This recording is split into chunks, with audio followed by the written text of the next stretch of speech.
Right now, something is happening behind the curtain of your conscious mind. You're breathing, blinking, thinking. But none of those are as powerful as what's going on beneath all of that. Something deeper than thought. Something older than logic. You're transmitting a signal. And the universe is responding to it in real time. Not through the words you speak. Not through the goals you write down once a year. But through the invisible code running silently in the background of your life. This code is constantly broadcasting, constantly looping, constantly informing reality what to do next. And here's the twist. You didn't write most of it. By the time you could spell your name, most of this code was already installed. By the time you chose your first dream, your subconscious had already chosen what you thought you deserved. This isn't philosophy. This is mechanics. The unseen machinery of how life is shaping itself around you, every single moment. You've probably noticed it. You say you want peace, but your life keeps getting louder. You declare abundance, but the bills don't stop. You journal about love, but attract the same kind of pain. It isn't because you're broken. It's because the code you're running isn't aligned with the outcomes you're chasing. You might be setting goals on the surface, but your subconscious is placing orders with the universe behind your back. And the universe? It doesn't take requests from your conscious mind. It takes commands from your dominant signal. This series is not here to offer platitudes or inspiration. It's designed to confront you with a truth that's both unsettling and liberating. You are already manifesting your reality. The only question is, are you doing it on purpose?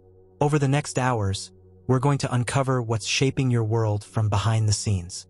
Not just positive thinking, not just surface-level affirmations, but the roots, the blueprint, the mental architecture of your entire lived experience. You will learn how thoughts become patterns, how emotions reinforce beliefs, how repetition becomes ritual, and how your subconscious becomes the architect of your future while you're busy surviving the present. But this isn't just about uncovering. This is about replacing what no longer serves you, rewriting the script, upgrading the system. You will learn to become the conscious programmer of your own field, a deliberate broadcaster, not a reactive receiver. And we're not going to tiptoe around the real work, because transformation isn't poetic. It's practical. It happens through exact frequencies, repeated rituals, subconscious adjustments, identity shifts, emotional mastery, and raw internal honesty. We're starting with the core truth most people never confront, that the universe is not responding to their words, it's responding to the signal underneath. So, if your life is looping, if your patterns feel too familiar, if your goals feel distant but your struggles feel recycled, you're in the right place, because everything you've ever called reality has been shaped by this unseen command center. It's time to access it, correct it, and command it. Let's begin. The universe hears you, but not in the way you think. You've probably been told to speak your goals out loud, to say your affirmations, to declare your desires, and that's fine. Words have a place. They're part of the creative process. But let's be honest, if words were enough, you'd already be living the life you say you want. You've said you're confident, and still felt the same self-doubt. You've repeated mantras, and still found yourself in the same relationship patterns. You've written it down 10 times, and still felt stuck. Why? Because the universe isn't waiting for your statements. It's already responding to your baseline frequency, your internal atmosphere, the emotional tone that hums beneath your words, even when you're silent. Think about that. Even when you're not speaking, you're still broadcasting. Even when you're asleep, your energy field is still active. Even when you're pretending to be confident, the signal you're radiating might still say, "I'm not enough." So here's the raw truth. The universe doesn't respond to what you want. It responds to what you are. And that's not based on your conscious mind. It's based on the core vibration your subconscious is emitting all day, every day. It's the sum total of your beliefs, your assumptions, your traumas, your self-concept. That's the frequency. That's the signal. That's the real language the universe hears. It's not English. It's not what's in your vision board. It's what's in your subconscious loop. And this loop isn't something you switch on during meditation and forget later. It's running 24/7. It doesn't sleep.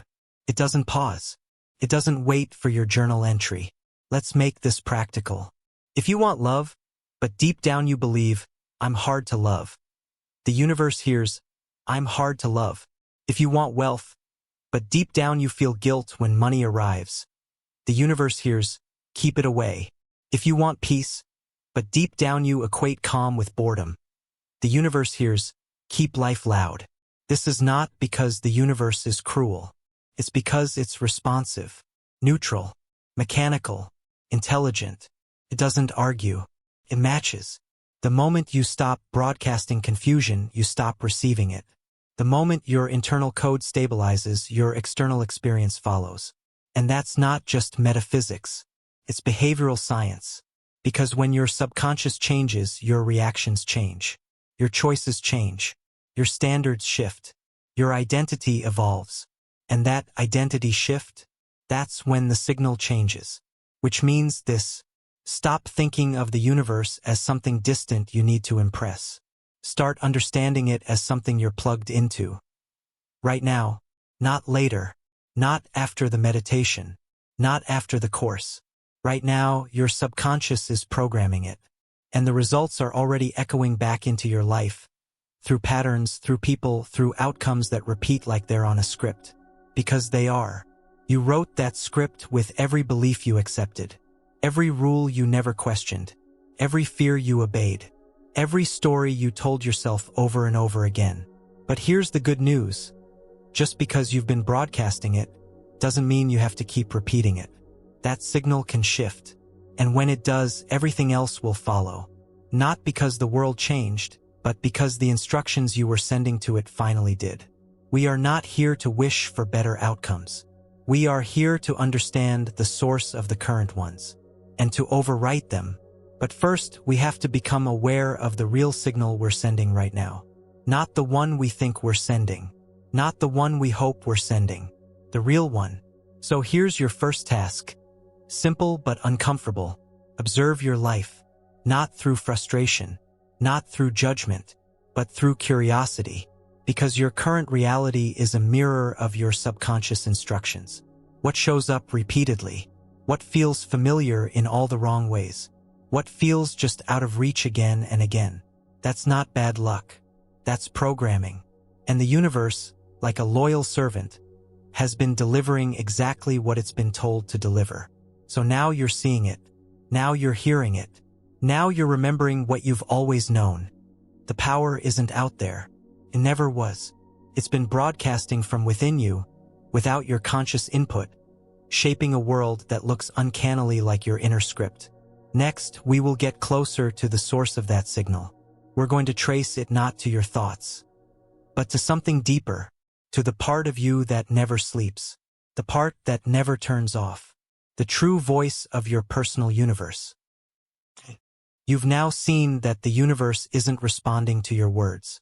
It's tuning into something much deeper, something that doesn't need your permission to speak. Something that's always active, always transmitting. That something is your subconscious. Most people misunderstand this part of their mind. They think of it like a background storage drive, a place where memories and habits get tucked away. That's only a fraction of the truth. Your subconscious is the primary operating system of your life. It controls 95% of your behavior. It decides your reactions before you consciously know what you're reacting to. It anticipates outcomes based on the past, and it filters your perception so only reality that fits your internal beliefs actually makes it into your awareness. Let that settle in. You're not observing objective reality. You're observing a filtered version of it, designed by your subconscious. This isn't about illusion. It's about permission. You only notice what you believe you're allowed to notice.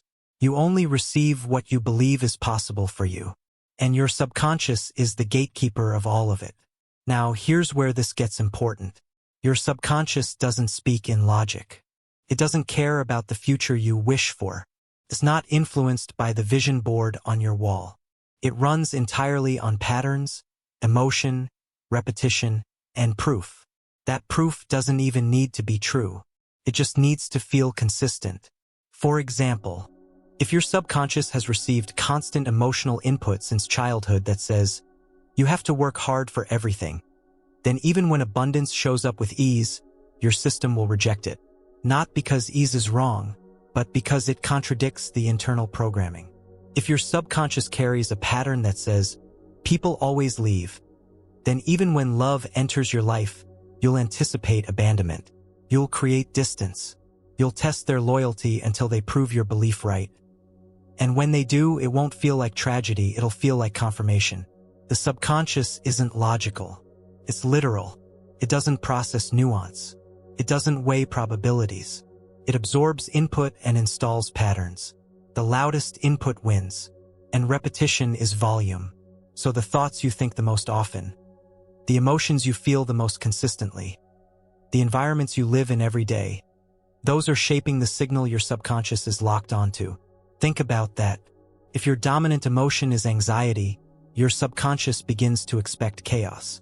If your dominant belief is nothing ever works out, your subconscious adapts by noticing everything that supports that belief and discarding everything that doesn't. And this isn't metaphysical fantasy. This is the way the human brain actually works.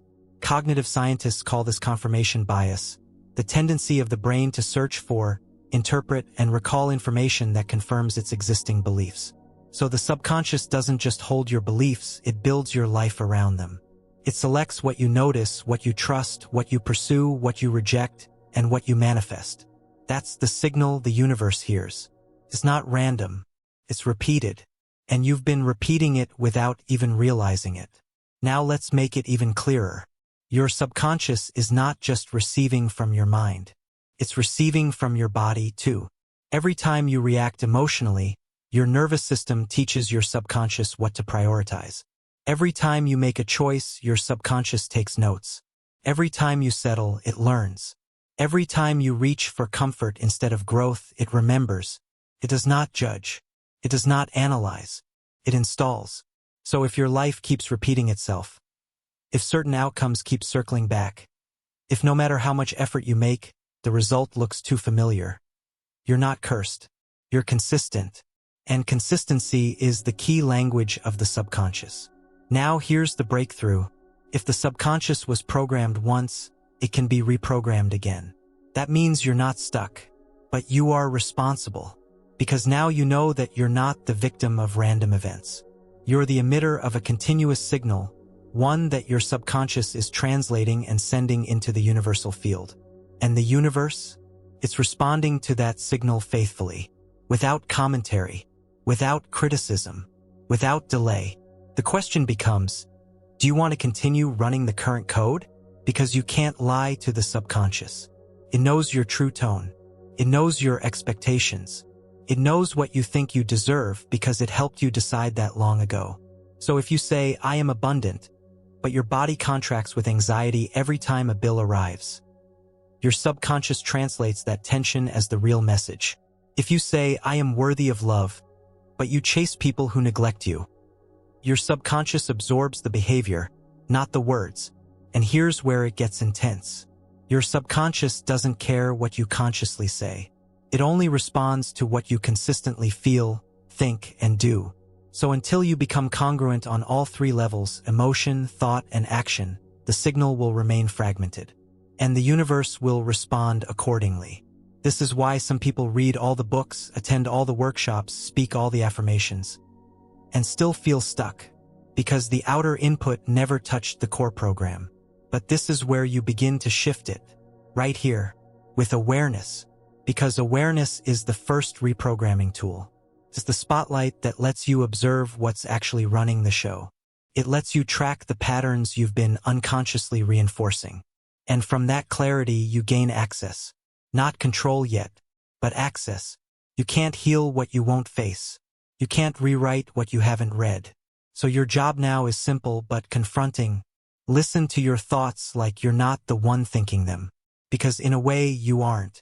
Most of them are echoes, old recordings, installed scripts that got reinforced one emotion at a time. The more you listen, the more you'll notice them looping. Patterns about scarcity, patterns about abandonment, patterns about effort and suffering and guilt. They will sound like truth, but they are only familiar. Familiar does not mean true. And that's the root illusion the subconscious survives on. But now you're pulling the curtain back. And when you do that, something powerful happens. You stop reacting to life, and you start editing the source code. You realize that you've been broadcasting instructions all along, without even knowing what they were. But now you do. You're not here to memorize new mantras. You're here to retrain the most powerful part of your mind. Not with force, but with consistency. Not with logic, but with repetition, emotion, and behavior. Because that's what the subconscious respects. And when the subconscious changes, your reality does too. No exceptions. Next, we will uncover how your everyday rituals, those seemingly small actions you repeat without thinking, are actually reinforcing your subconscious instructions and quietly shaping the universe's response. You're now aware of the signal your subconscious is sending. You've begun to observe the core transmitter not as theory, but as something you're living with moment by moment. But there's another layer you must look at now. One that hides in plain sight. It's not dramatic. It's not mysterious. It's ordinary. It's your rituals. These are the things you do so often, so unconsciously, that you forget they're even choices. What time you wake up. How you respond to stress. The first thoughts you have when you look in the mirror. The words you use when you describe your life to a friend. The way you handle small setbacks. How you treat your body, your goals, your boundaries. They all count. They all send a message. They're not neutral. They're not passive. They are inputs. And your subconscious is always listening. Because here's what most people miss. Your subconscious doesn't get programmed by big dramatic events. It gets programmed by what you normalize. And rituals are the fastest way to normalize anything. Think about it. If you check your phone first thing in the morning and scroll through noise, your subconscious interprets that as, this is what matters. This is how we begin. If you reach for food when you're overwhelmed, your subconscious logs, discomfort is dangerous. Escape is survival.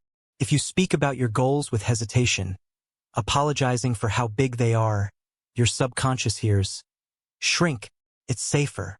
Now multiply that across days, weeks, years. You start to realize your rituals are your beliefs in motion. And your beliefs are instructions to the universe. Because they don't just shape what you do, they shape who you become. And who you are becoming is the strongest signal the universe receives. Let's take it deeper.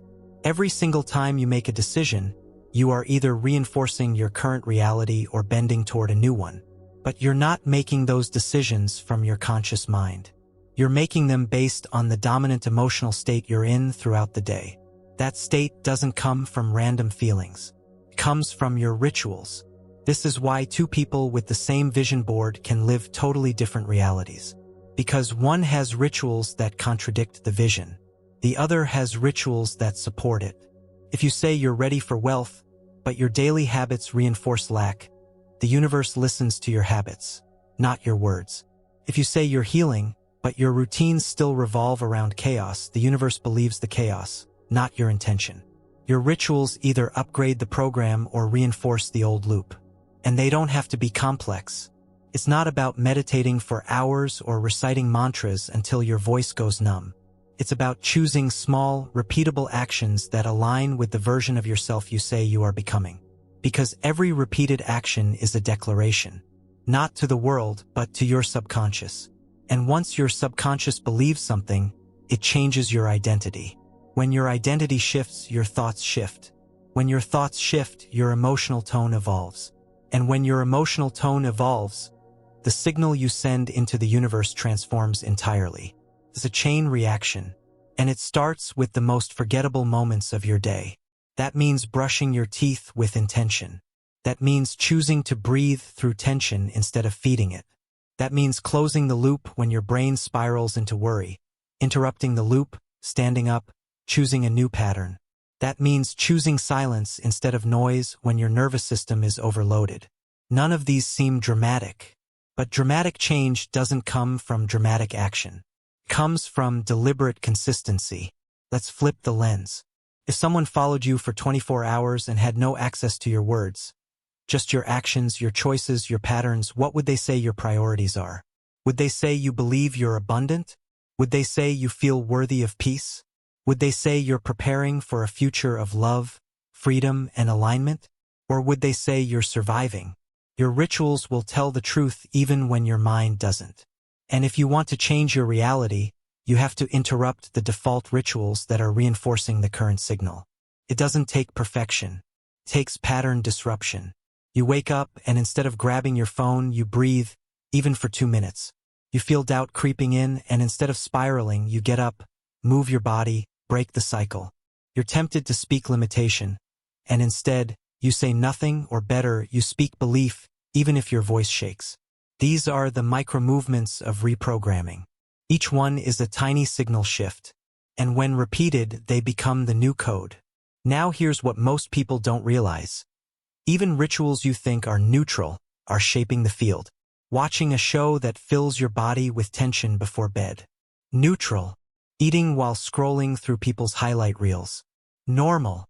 Letting your thoughts run wild with worst-case scenarios when no one's around. Just being realistic. But nothing is neutral. Everything is communication. Your attention is currency. Where it goes, energy flows. Where energy flows, subconscious codes form. And those codes become the new standard. You can't outmanifest the standard you accept. So the moment you stop negotiating with old rituals, you start changing your base frequency. And when your base frequency changes, the field around you recalibrates. Because again, the universe is not listening to what you say. It's tuning into what you repeat.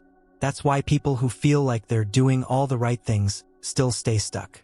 Because they treat change like an event, not a process. But rituals aren't about what you do once. They're about what you make sacred through repetition. You might think, but I don't have time to create a new ritual. Life is too hectic. That's the first clue you're trapped in someone else's rhythm. Rituals don't require time. They require decision. A breath taken with awareness is a ritual. A meal eaten in gratitude is a ritual. A 30-second check-in where you ask, what am I rehearsing emotionally right now? That's a ritual. These aren't luxuries. These are updates to your internal software. And here's the deeper layer. The more consistently you repeat them, the more your subconscious accepts them as truth. Not just intellectually, but physically. The nervous system calms. The emotional reactivity fades. The cravings for the old chaos dissolve. And that's when your entire signal shifts. Because your body now believes what your mind has been trying to affirm. That alignment, that's the language the universe fluently understands. Not the hype, not the journal entries, but the congruence. Congruence means you're no longer living two different identities. The one you dream about and the one you default to. You become one. One frequency, one standard, one living command. And the universe responds not with delay, but with clarity. Because your field is no longer noisy. Your rituals made it coherent. So let's end with this. You don't need a revolution.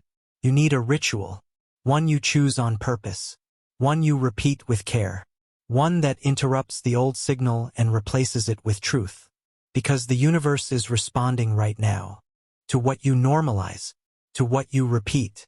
To what you believe because your rituals taught you to believe it. Next we will unpack how repetitive thoughts, especially unconscious ones, become real-world instructions that loop endlessly until you break them, and how they act as literal spells on your reality. You wake up in the morning, and before you've even opened your eyes, a thought arrives, I didn't sleep enough. Another follows, today's going to be rough. The next one is even quieter, I'm behind. These aren't just thoughts. They're cues, activators, commands. And if repeated often enough, they aren't simply mental noise. They become loops. And these loops, they don't just stay in your head. They begin to alter the way reality shows up for you. Let's get something clear. Thought is not just mental activity. Thought is structure. Thought is architecture. It sets form. And repeated thought, especially the kind you don't question, acts like a spell. Not in the mystical sense. In the mechanical one. A spell, by definition, is a formula. It's repetition, rhythm, emotion, and focused energy. Now read that again. Repetition, rhythm, emotion, focused energy. What do you think you're doing when you replay the same narrative in your head for days, months, or even years? You are casting. You are binding reality to the storyline you're fixated on. I never get chosen. Nothing ever works out for me. People always leave. This is just how it is. These aren't harmless complaints.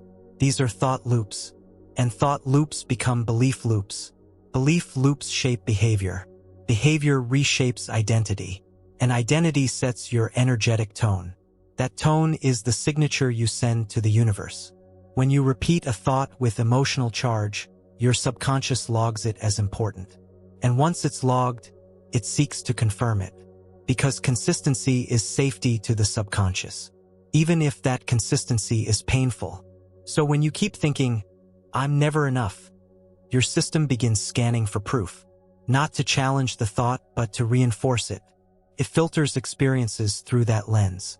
It edits out the contradictory data. It absorbs the evidence that keeps the loop alive. Before long, the loop is no longer a thought. It's a reality. It shows up as the people you attract, the jobs you accept, the opportunities you ignore, the energy you emit. The loop writes your life. And here's the unsettling part. You're casting these spells without knowing it. Not once, but hundreds of times a day. Now imagine the power of noticing this. Imagine catching a loop the moment it begins to tighten. That brief flicker of insecurity. That voice that says, don't bother trying. That tiny collapse in your energy. If you can catch the loop before it completes, you interrupt the spell. This isn't about thinking positive. That's surface work. This is about recognizing the cycle before it reinforces itself. Because the real danger of a thought loop isn't the thought itself. It's the unconscious agreement you make with it. And you make that agreement through attention and repetition. But here's where you take your power back. Every time you introduce a new thought pattern, one that contradicts the old, you weaken the loop. You challenge the structure. You introduce instability.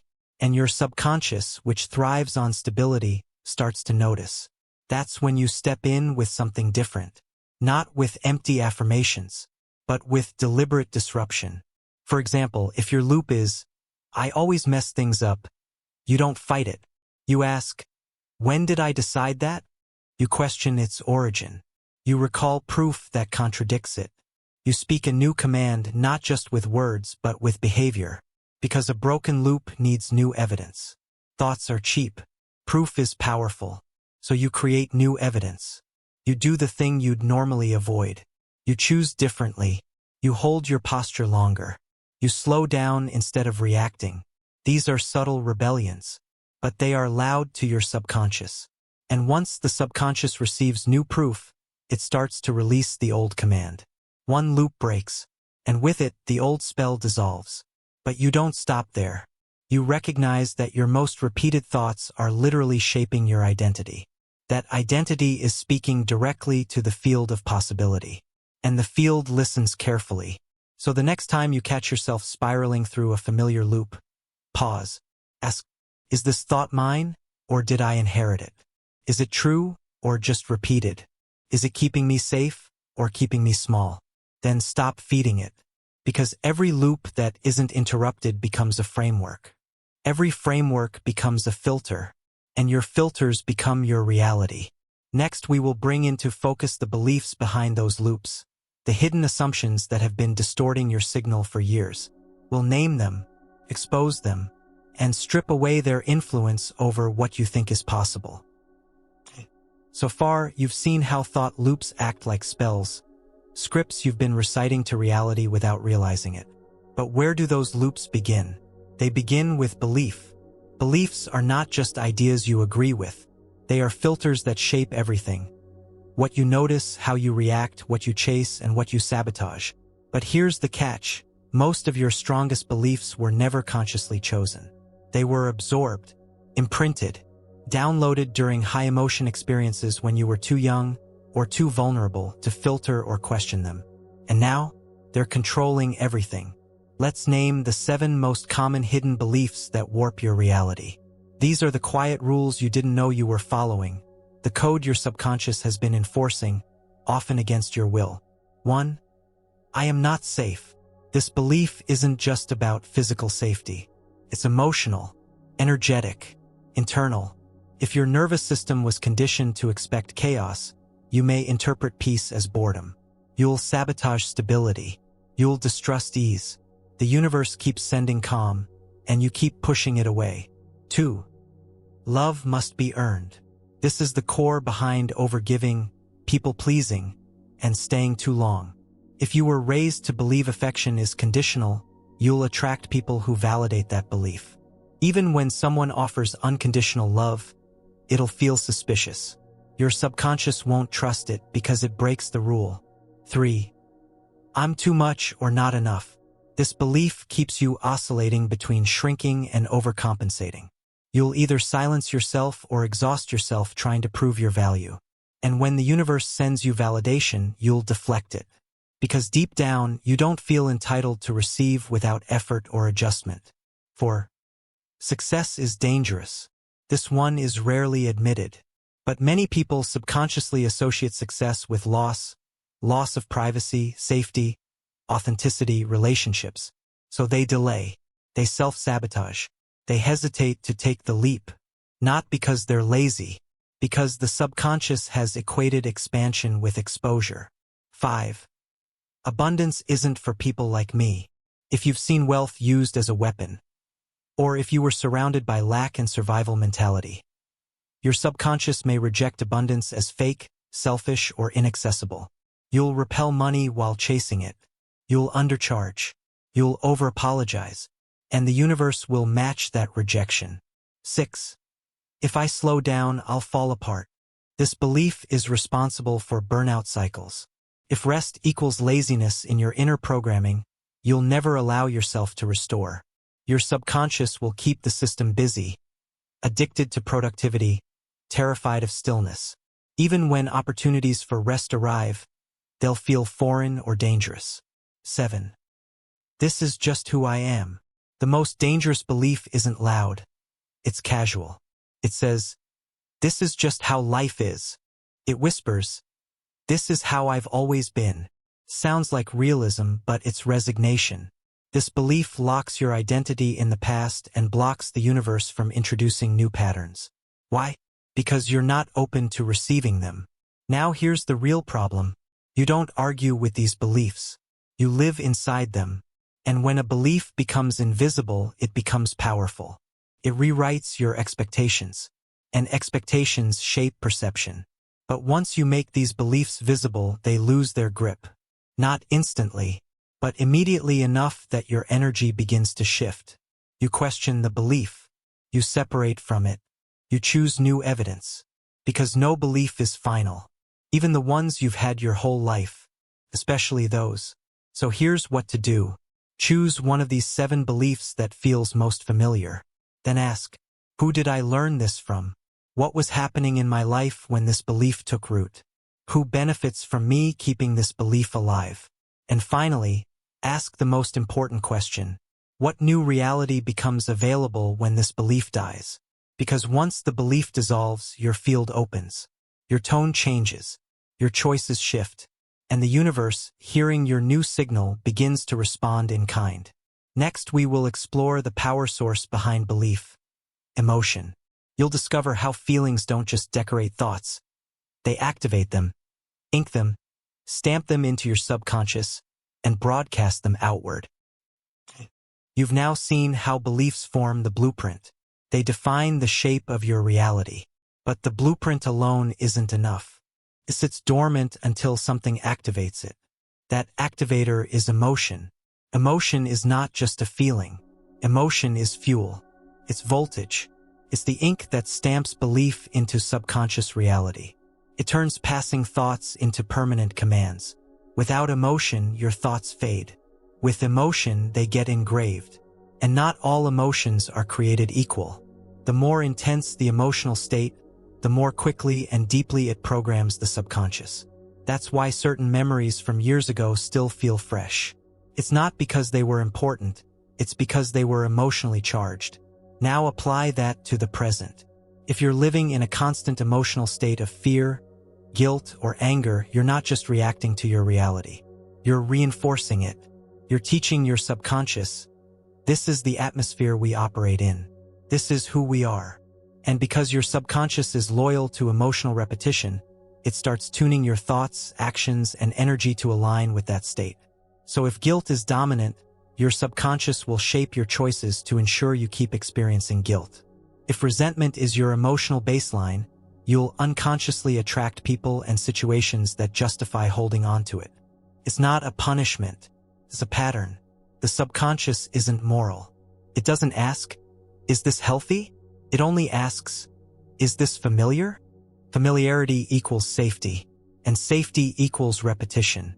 This is why emotional self-awareness is non-negotiable. If you don't understand what your dominant emotions are, you won't understand why your reality keeps recycling. Emotion is the amplifier of your signal. Think of it like this. The thought is a note, a belief is a chord, but emotion is the volume dial. And when the dial is up, the universe doesn't just hear your message, it gets magnetized by it. This is how high-frequency states like joy, gratitude, and love draw new opportunities effortlessly. They don't just feel good. They broadcast differently. They change what you notice. They change what you expect. They change what the field sends back. Now let's make this practical. You've likely been told to feel good more often. But the goal isn't forced positivity. That doesn't work. Suppressed emotion doesn't vanish. It burrows deeper into the subconscious. The real work is emotional clarity. You learn to sit with what you're actually feeling without judging it. You bring presence to the guilt, the anger, the sadness, not to indulge it, but to expose it. Because emotion that is felt fully begins to release. Emotion that is avoided gets stored. Stored emotion becomes internal pressure. And internal pressure shapes perception, attracts confirmation, and limits possibility. So you start with awareness. You ask throughout the day, what am I rehearsing emotionally right now? Not what you're thinking, what you're feeling. Is there tightness in the chest? Is there a background hum of fear? Is there a low-grade frustration being ignored? Name it. Face it. Don't analyze it, just acknowledge it. Why? Because the moment you name it, you pull it out of the subconscious. You deactivate its control. Then you choose. You consciously redirect into a higher emotion, not through force, but through movement. Gratitude is a portal. Compassion is a reset. Wonder is a magnet. You begin to rehearse those emotions on purpose, not as a performance, but as a recalibration. You start by focusing on one thing you're genuinely grateful for. Not in your head, in your body. You feel it until it tingles. Then you amplify it. And in that moment, you're not just feeling better. You're updating your signal. Your field is expanding. Your subconscious is listening. Your instruction to the universe is shifting. This isn't theory. It's mechanics. Emotion activates belief. Belief activates perception. Perception activates experience. Experience becomes your reality. So take responsibility for your emotional climate, not to control every feeling, but to stop living on emotional autopilot. Because when you start choosing your emotional tone deliberately, your subconscious adapts. And when your subconscious adapts, the universe has no choice but to respond in kind. Next, we will explore how your emotional reactions are not just responses. They're also feedback mechanisms that reprogram the very reality you're reacting to. Let's build on what you now understand. Emotion activates your subconscious. It shapes your signal. It sets your frequency. But here's what most people miss. Once that signal is broadcast, reality begins to shift in response. And then it reflects something back. And what you feel in response to that reflection becomes the next broadcast. This is the loop. The feedback loop between your emotional reaction and your external experience. And unless interrupted, this loop becomes a self-fulfilling cycle. Let's make it simple. You feel overlooked. You send out a signal that says, I'm invisible. People unconsciously respond to that signal by not acknowledging you. You feel overlooked again. Loop complete. Or, you feel unworthy. You send out a signal of hesitation, apology, and low standards. People treat you as replaceable. You feel unworthy again. Loop complete. And it's not that people are cruel. It's that your energetic tone shapes the way the world perceives and interacts with you. You're not reacting to reality. You're reacting to a mirror. And that mirror is shaped by your subconscious broadcast. Now here's where it gets powerful. Your emotional response to external events doesn't just interpret the moment. It becomes an instruction for future moments. The subconscious listens carefully to how you react. Did you panic? Did you shrink? Did you collapse inward? Did you reinforce a belief? Or did you remain grounded? Did you observe the emotion without letting it own you? That response determines what the subconscious logs as truth. And once it logs that truth, it starts filtering future experiences through it. That's how the feedback loop becomes a cycle. The reaction becomes the new belief. The belief becomes the new signal. The signal reshapes reality. And the new reality reinforces the emotion. Now pause, because this is where most people get stuck. They think their emotional reactions are justifiable because of what they're experiencing. But they don't realize their reactions are scripting what comes next. You don't break the loop by changing the world around you.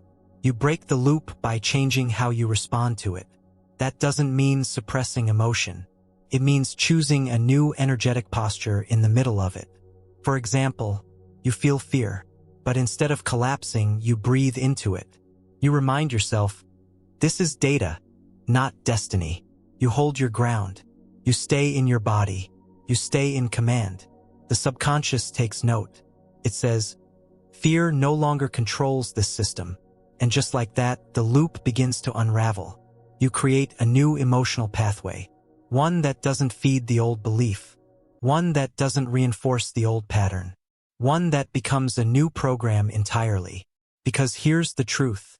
Every emotion you rehearse becomes easier to access. Every reaction you repeat becomes more automatic.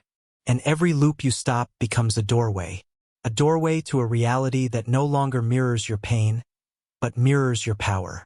You are not here to chase better experiences. You are here to broadcast them. And to do that, you must stop reacting like the old version of yourself. You must train your system to respond from the signal of the future you've claimed. That version of you already exists. It's not a fantasy, it's a frequency. And that frequency becomes accessible the moment you respond as if it's already true. That's how the loop is broken. That's how the mirror reflects something new. Next, we will enter the mechanics of the mind itself, the actual brainwave states that open the door to subconscious reprogramming and give you direct access to the control panel of your signal. You now understand how emotion programs belief, and how your reactions reinforce or dissolve the loops that shape your life. But underneath all of that, beneath thought, feeling, and pattern, lies something even more foundational: your brainwaves. Brainwaves are the electrical rhythms of your mind. They determine your level of consciousness, your state of awareness, and most importantly, your access to the subconscious. Think of them as frequencies, different radio stations your brain can tune into. Each one represents a different mental state. And depending on which one you're operating from, you'll either have access to conscious thinking or subconscious programming. There are 5 primary brainwave states: gamma, high-level cognition and information processing; beta, focused, analytical, alert, your normal waking state; alpha, relaxed, reflective, slightly dreamy; theta, deeply meditative, trance-like subconscious access; delta, deep sleep, no awareness, full subconscious immersion. Right now, you're most likely in beta. It's the state most people live in during their daily life. It's necessary for getting things done, analyzing problems, navigating tasks. But here's the thing, it's not the place where real transformation happens. Beta is loud. It's where your critical mind dominates. And your critical mind is the guardian of your subconscious. The skeptical. It resists change, questions new beliefs, protects old programming, even when it's harmful.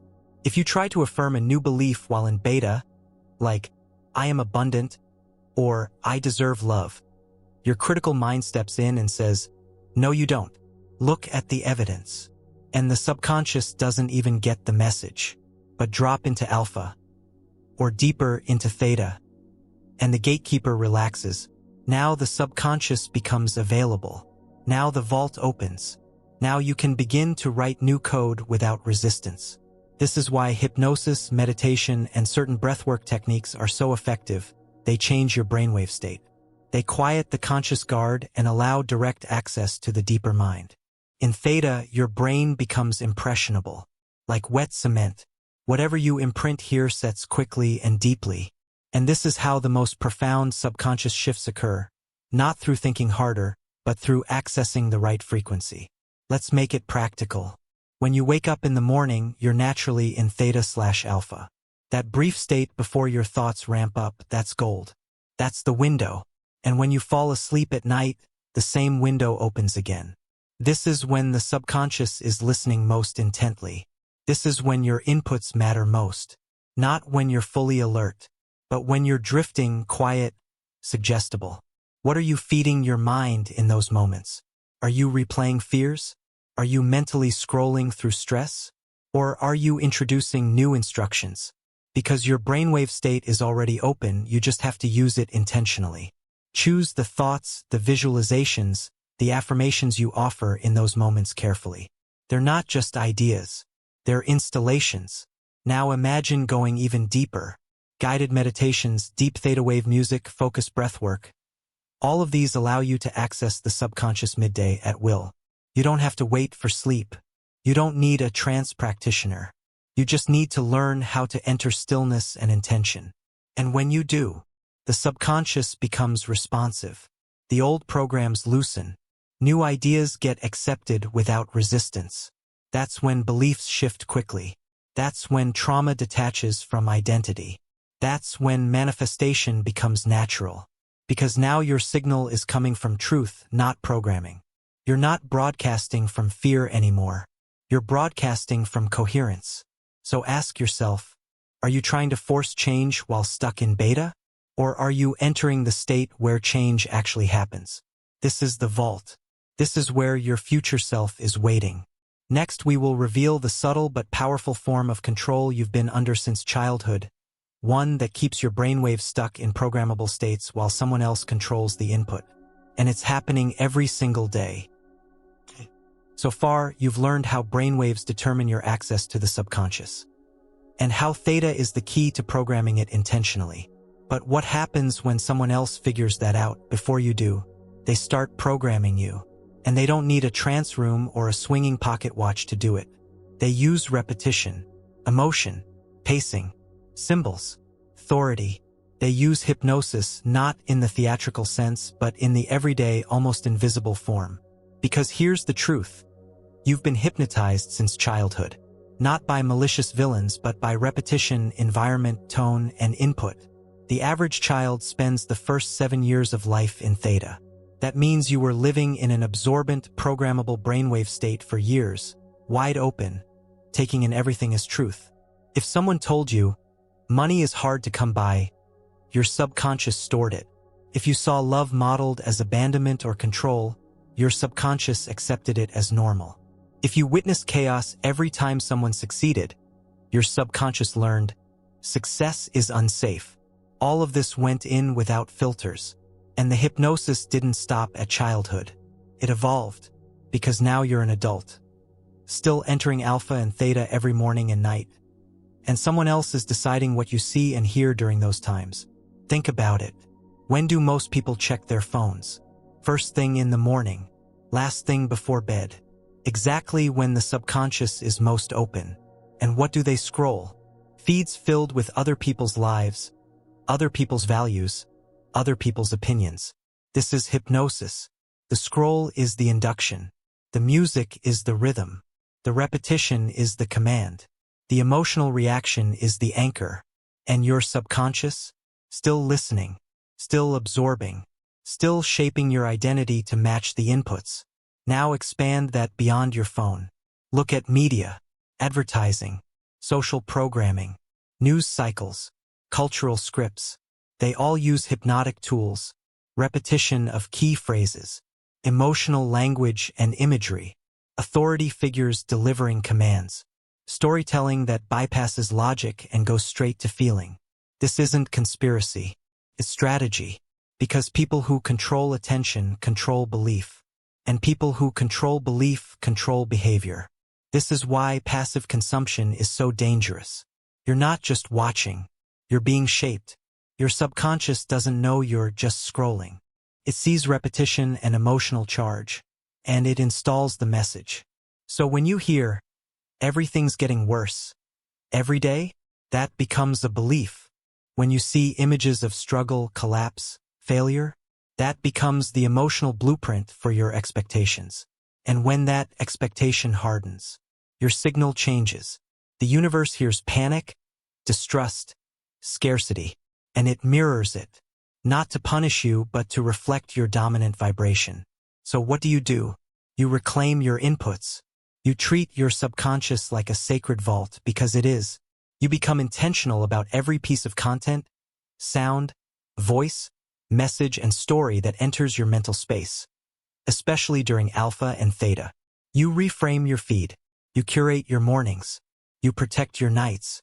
You use the tools of hypnosis not to control others but to reclaim yourself. Because every scroll is a spell. Every post is a potential program. And your mind is listening even when you're not. Next, we will expose how this modern hypnosis becomes even more targeted, even more addictive, and even more controlling through algorithms engineered to hijack your programming on demand. You now understand that hypnosis isn't rare. It's everywhere. And that means you're not just occasionally programmed by your environment. You're constantly exposed to systems designed to install beliefs, shape desires, and hijack your attention. But this next layer goes deeper. It's not just cultural conditioning or repetition anymore. Now the programming is precision engineered. And the most powerful programmer? Your algorithm. Let's be clear, your social feed isn't just a collection of posts. It's a live feedback system, trained on your behavior, designed to deliver content that keeps you locked into emotional engagement. That might sound harmless. It's not, because the content you consume is more than entertainment. It's mental code. And the algorithm isn't just serving what you like. It's reinforcing what you unconsciously dwell on. That means every emotional reaction you have, fear, anger, envy, sadness, tells the algorithm, more of this. And what does that do to your subconscious? Creates loops. The more you engage with chaos, the more chaos shows up in your digital window. And the more chaos you see, the more chaotic your inner world becomes. The line between input and identity begins to blur. Now your emotional landscape is no longer based on your life. It's based on what your feed has convinced you life looks like. You start to believe the world is mostly hostile. You start to assume success is impossible unless you hustle 24/7. You start to feel like you're behind because everyone else seems ahead. But it's not real. It's curated. It's code, customized to agitate your nervous system and hold your attention hostage. Because the algorithm doesn't serve truth. It serves pattern. And your subconscious is the perfect target for it. It's looking for emotional repetition, proof of beliefs, and reinforcement of identity. The algorithm gives it all three. You start to see yourself in the same kind of stories over and over again. The same trauma loops, the same underdog narratives, the same illusions of comparison. And all the while, your energy is being drained. Your signal is being scrambled. Not from some grand conspiracy, but from a system that feeds itself by keeping your attention addicted to conflict and confusion. These are mental viruses. They aren't ideas. They're codes designed to replicate themselves by hijacking belief, emotion, and action. You've seen it. One tweet that ruins your mood for hours. One video that plants a new fear you never questioned before. One viral story that makes you feel unsafe in your own body. And then your subconscious takes over. It incorporates that emotion. It reinforces the loop. And your internal world starts to reprogram around something that never belonged to you. This is no longer passive influence. This is active distortion. The line between your authentic signal and the one being shaped for you becomes invisible. And the universe still listens. It doesn't know you were manipulated. It only knows the signal has changed. Now you're radiating worry. Now you're expecting failure. Now you're preparing for things to go wrong. And the field responds accordingly. So what do? You become intentional. You stop scrolling with passivity. You start choosing what you consume based on what you want to become. You curate your mind like it's sacred real estate because it is. Your subconscious is programmable. The question is, who's doing the programming?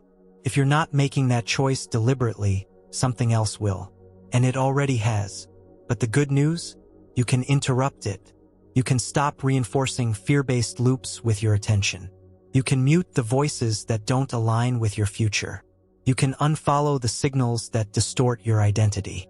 And when you do, your field becomes coherent again. Your nervous system calms. Your true signal resurfaces. The algorithm will adjust. The universe will follow. Next, we will go into the one time of day when your subconscious is most open, unguarded, impressionable, and hyper-receptive. And it's a window most people waste completely. You've now seen how your environment, emotions, and digital behavior shape your subconscious. But none of those compare to the power of your sleep state.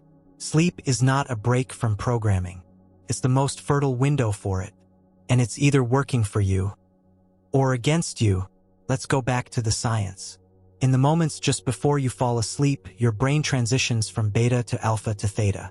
This is the exact range we've talked about, the range where the subconscious becomes highly suggestible. But here's what most people miss. You don't fall asleep neutral.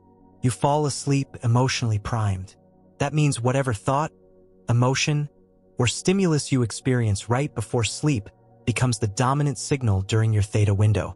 If you fall asleep feeling anxious about money, that frequency gets encoded into your subconscious like an overnight instruction. Reinforce lack. If you fall asleep replaying arguments, failure, or self-doubt, you're feeding the subconscious a script to act out tomorrow. But here's the opportunity.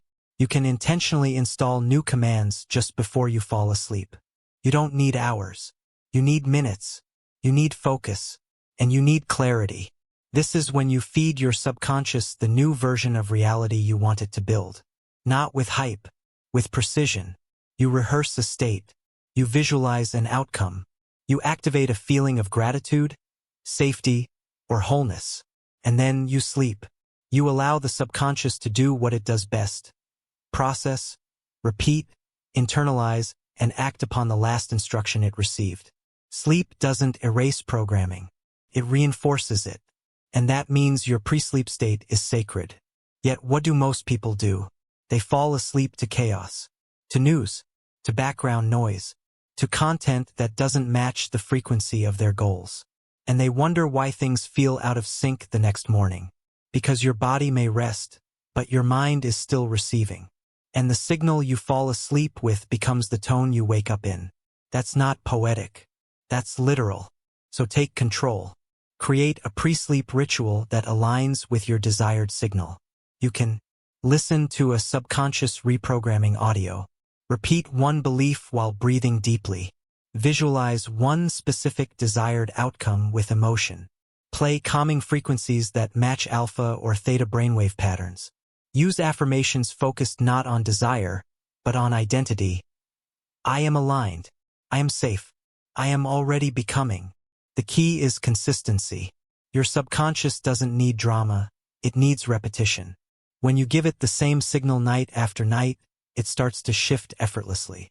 Because now it has new material to work with, new instructions, new code. And when that happens, something magical unfolds. You begin to wake up differently, not just in mood but in perception. You begin to notice what you couldn't see before. You attract what didn't feel available before. You choose actions that match your new tone without forcing it, because your baseline has changed. And remember, you didn't have to force your subconscious into submission. You whispered to it before sleep. You guided it gently. You used its most open window, and it listened. Next, we will explore why visualization is no longer optional, because you're already visualizing every day. The question is, are your images working for you or against you? You've learned how your subconscious absorbs signals during sleep, how thoughts, emotion, repetition, and nighttime rituals form the architecture of your inner world. Now we go deeper into something you're already doing every single day without even realizing how powerful it is. Visualization. Most people think of visualization as a technique, something optional, something reserved for athletes or high performers or spiritual routines. That belief is wrong. Visualization isn't a skill. It's a biological function, and you're doing it constantly.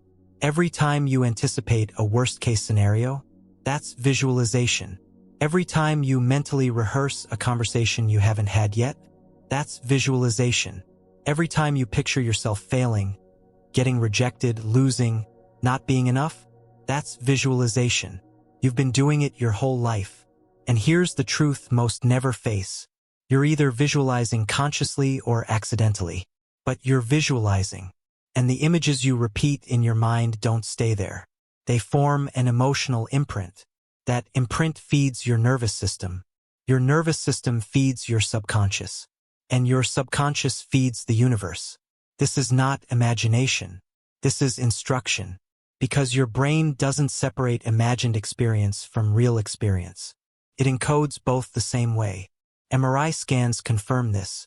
When you vividly visualize an event, the same regions of the brain activate as if you were actually living it. That's why fear you imagine feels so real. That's why anxiety about the future produces the same stress hormones as a real threat. That's why you physically react to mental images. So when you replay failure, your body believes you're failing over and over. When you rehearse rejection, your subconscious believes it's already happened. This becomes the dominant signal you send out. Not your affirmations, not your written goals, your inner imagery. That's the broadcast. So now it becomes clear. If you're already visualizing every day, then visualization is not a tool anymore.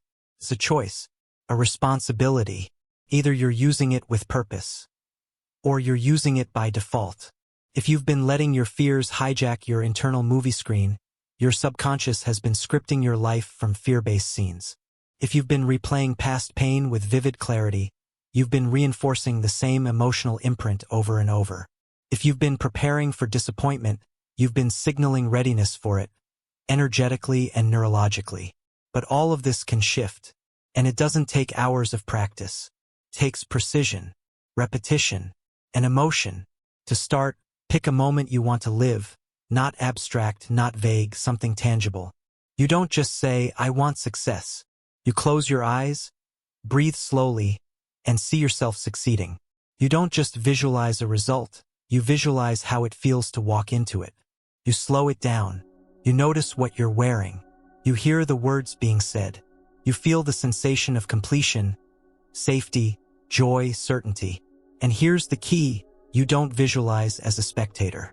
You visualize in first person, through your own eyes, as if it's real, because the subconscious responds best when it can't tell the difference.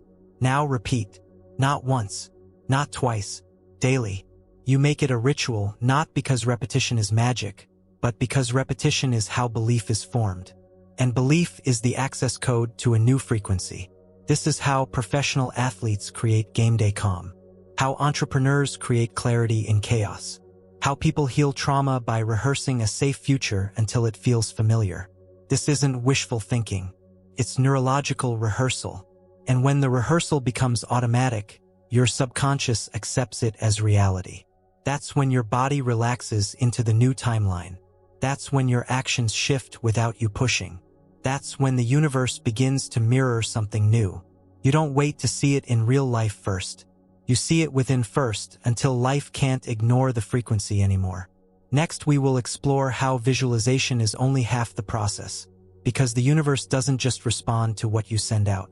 It also responds to your receptivity. And to receive, you must tune your frequency. So far, everything has centered around your signal, what you're transmitting through emotion, thought, repetition, and inner imagery. But the transmission is only half the story. You are not just a sender. You are a receiver. The universe is not just responding, it's also responding back. And if your internal frequency isn't calibrated to receive, Then even when life sends the signal, you miss it. Opportunities come, but you don't recognize them. The right people appear, but you filter them through mistrust. Solutions show up, but your mind dismisses them as too easy or too late, because you weren't tuned to the right channel. Let's break this down. Your subconscious doesn't just filter what you send. It filters what you perceive. If you believe the world is dangerous, you won't notice signs of support. If you believe success requires suffering, you'll ignore simple pathways. If you believe love is always followed by loss, your mind will stay alert for warning signs, even when love is present. So the question becomes, how do you tune yourself to receive? It starts with understanding resonance. Everything in the universe operates on frequency, and frequencies that are aligned will amplify each other. Frequencies that are mismatched, they create resistance. If you're tuned to anxiety, you can't clearly receive peace, even when it's offered. If you're tuned to doubt, you won't feel the certainty of a clear sign. To shift this, you must pre-match the frequency of what you want to receive. This isn't about forcing positivity. It's about emotional congruence. If you want to attract solutions, you tune your body to calm clarity. If you want to attract connection, you tune yourself to openness and trust. If you want to attract abundance, you tune your energy to sufficiency, not panic. Now here's the practice. Throughout the day, ask, am I in a state of readiness or rejection? Would the version of me who has already received this be feeling what I'm feeling right now? Am I matching the frequency of what I say I want? These questions aren't philosophical. They're practical recalibrators. Because the more you match the tone of your desired reality now, the more it begins to show up in forms you didn't expect. Synchronicities, opportunities, clarity, but you must be open. That means letting go of the need to control the delivery. When you overspecify the how, you block the when. When you chase, you signal scarcity. When you demand certainty before belief, you scramble the frequency. You're not meant to force reception. You're meant to attune to it. Tuning means you live now in the tone of the life you say you want before it arrives. Not because you're faking, but because you understand that the field doesn't deliver based on time. It delivers based on readiness. So pause and ask, are you actually ready? Are you emotionally available for the thing you say you want? If peace arrived, would you make space for it? If abundance landed, would you receive without guilt? If love knocked, would you open without preparing to run? Readiness is energetic, and your signal says more than your words ever will. So today, stop trying to shout louder. Start tuning cleaner. Because once your frequency matches your future, the field responds instantly.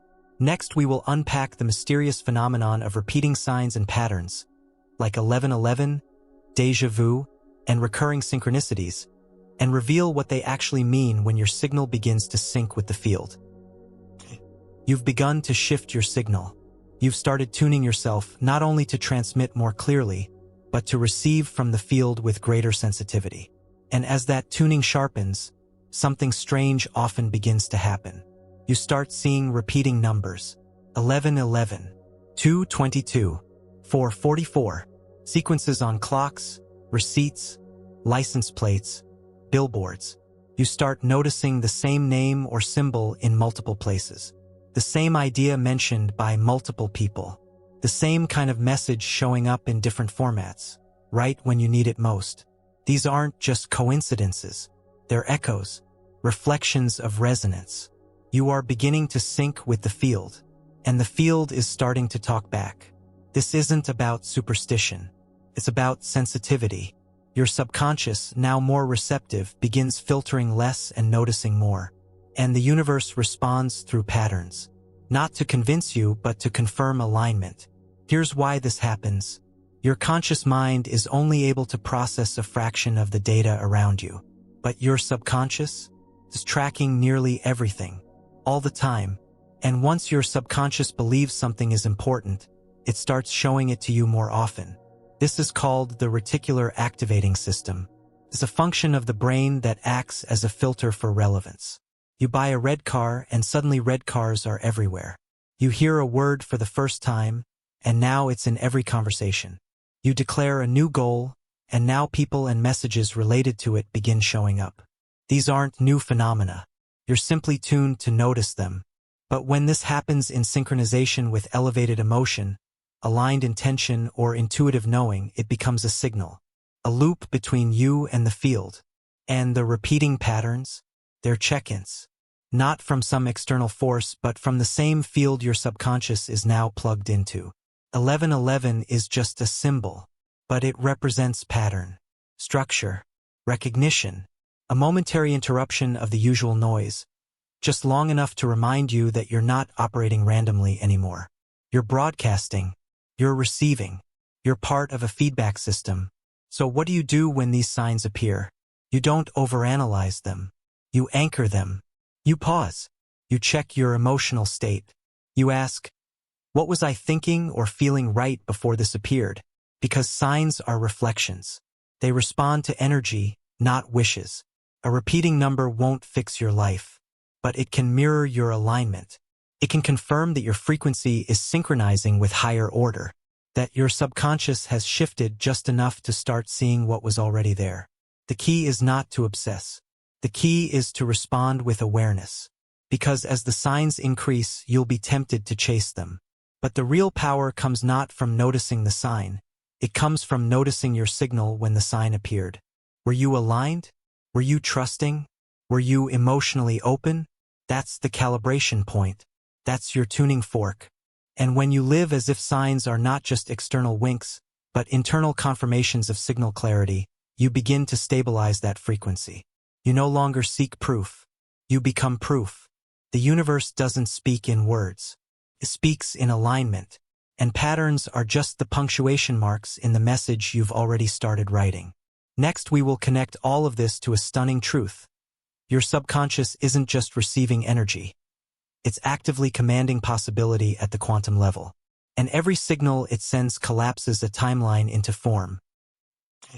You've felt the signs. You've started noticing the feedback. You've realized that what you think, feel, and rehearse gets echoed back. But the mechanism behind that echo isn't just psychological. It's quantum. And your subconscious isn't a passive observer in that system. It's a command center. To understand this, you need to drop the idea that the universe is solid, fixed, or linear. It's not. Reality is probabilistic. Infinite futures exist at once. Every version of your life is already encoded in potential, waiting for observation to collapse it into experience. That observation, that's your signal. More specifically, your subconscious signal. Let's break this down. Quantum physics reveals that particles behave differently when they're observed. They don't have fixed positions until attention collapses the probability into a location. This isn't a metaphor. This is how the subatomic world works. And your subconscious is the most powerful observer in your life. Not because it's intelligent, but because it's consistent. It's always broadcasting, always focused, always locked into your assumptions. And those assumptions are constantly collapsing probability into form. If your subconscious expects struggle, it collapses timelines where struggle exists. If it expects betrayal, it selects data that supports betrayal. If it expects expansion, ease, opportunity, it begins to scan for those and anchor them into experience. This is not positive thinking. This is frequency selection. And your subconscious is the selector. You don't have to understand quantum mechanics to live this. You're already living it.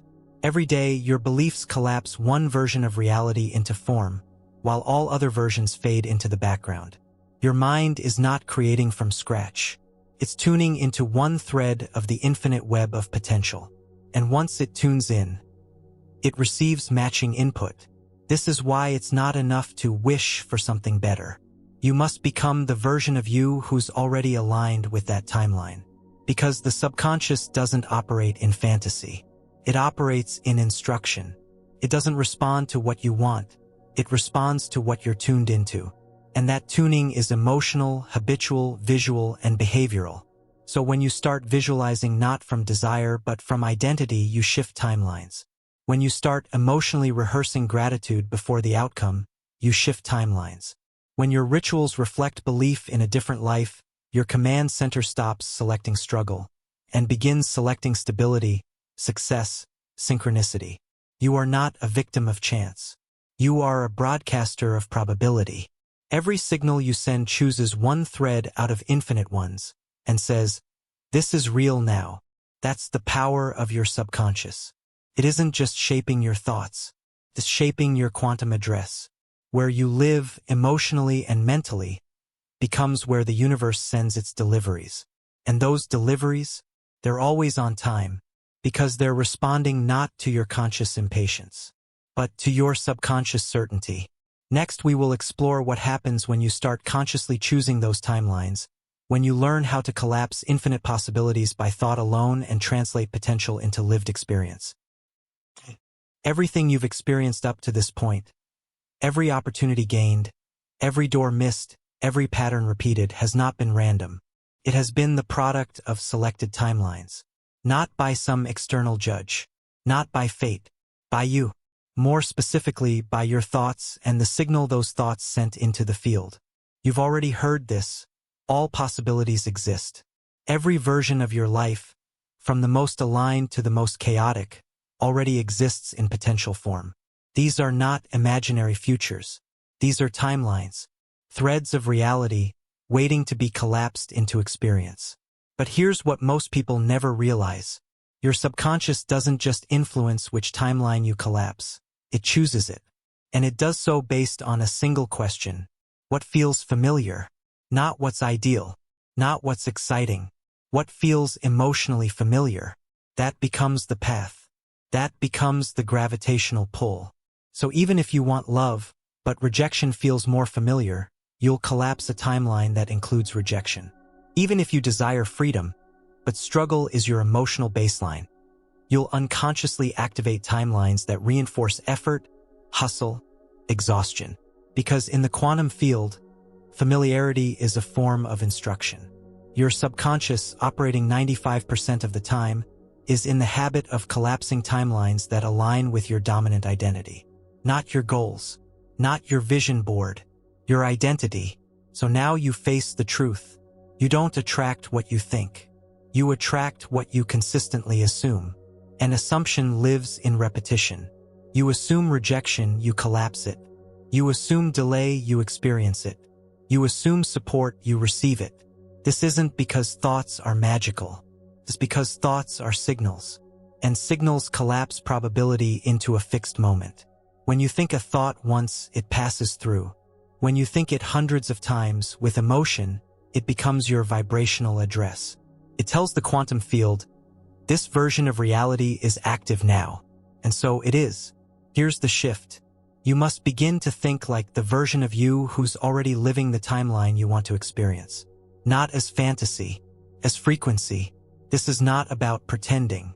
It's about aligning. Because when your thoughts, feelings, and expectations begin to match that timeline, you begin to close the gap between potential and actual. That's what collapsing timelines means. You're reducing the delay between the thought and the lived reality by broadcasting a more coherent signal. Let's break it down practically. If you think abundance, but your energy radiates anxiety, you're collapsing timelines of scarcity, not wealth.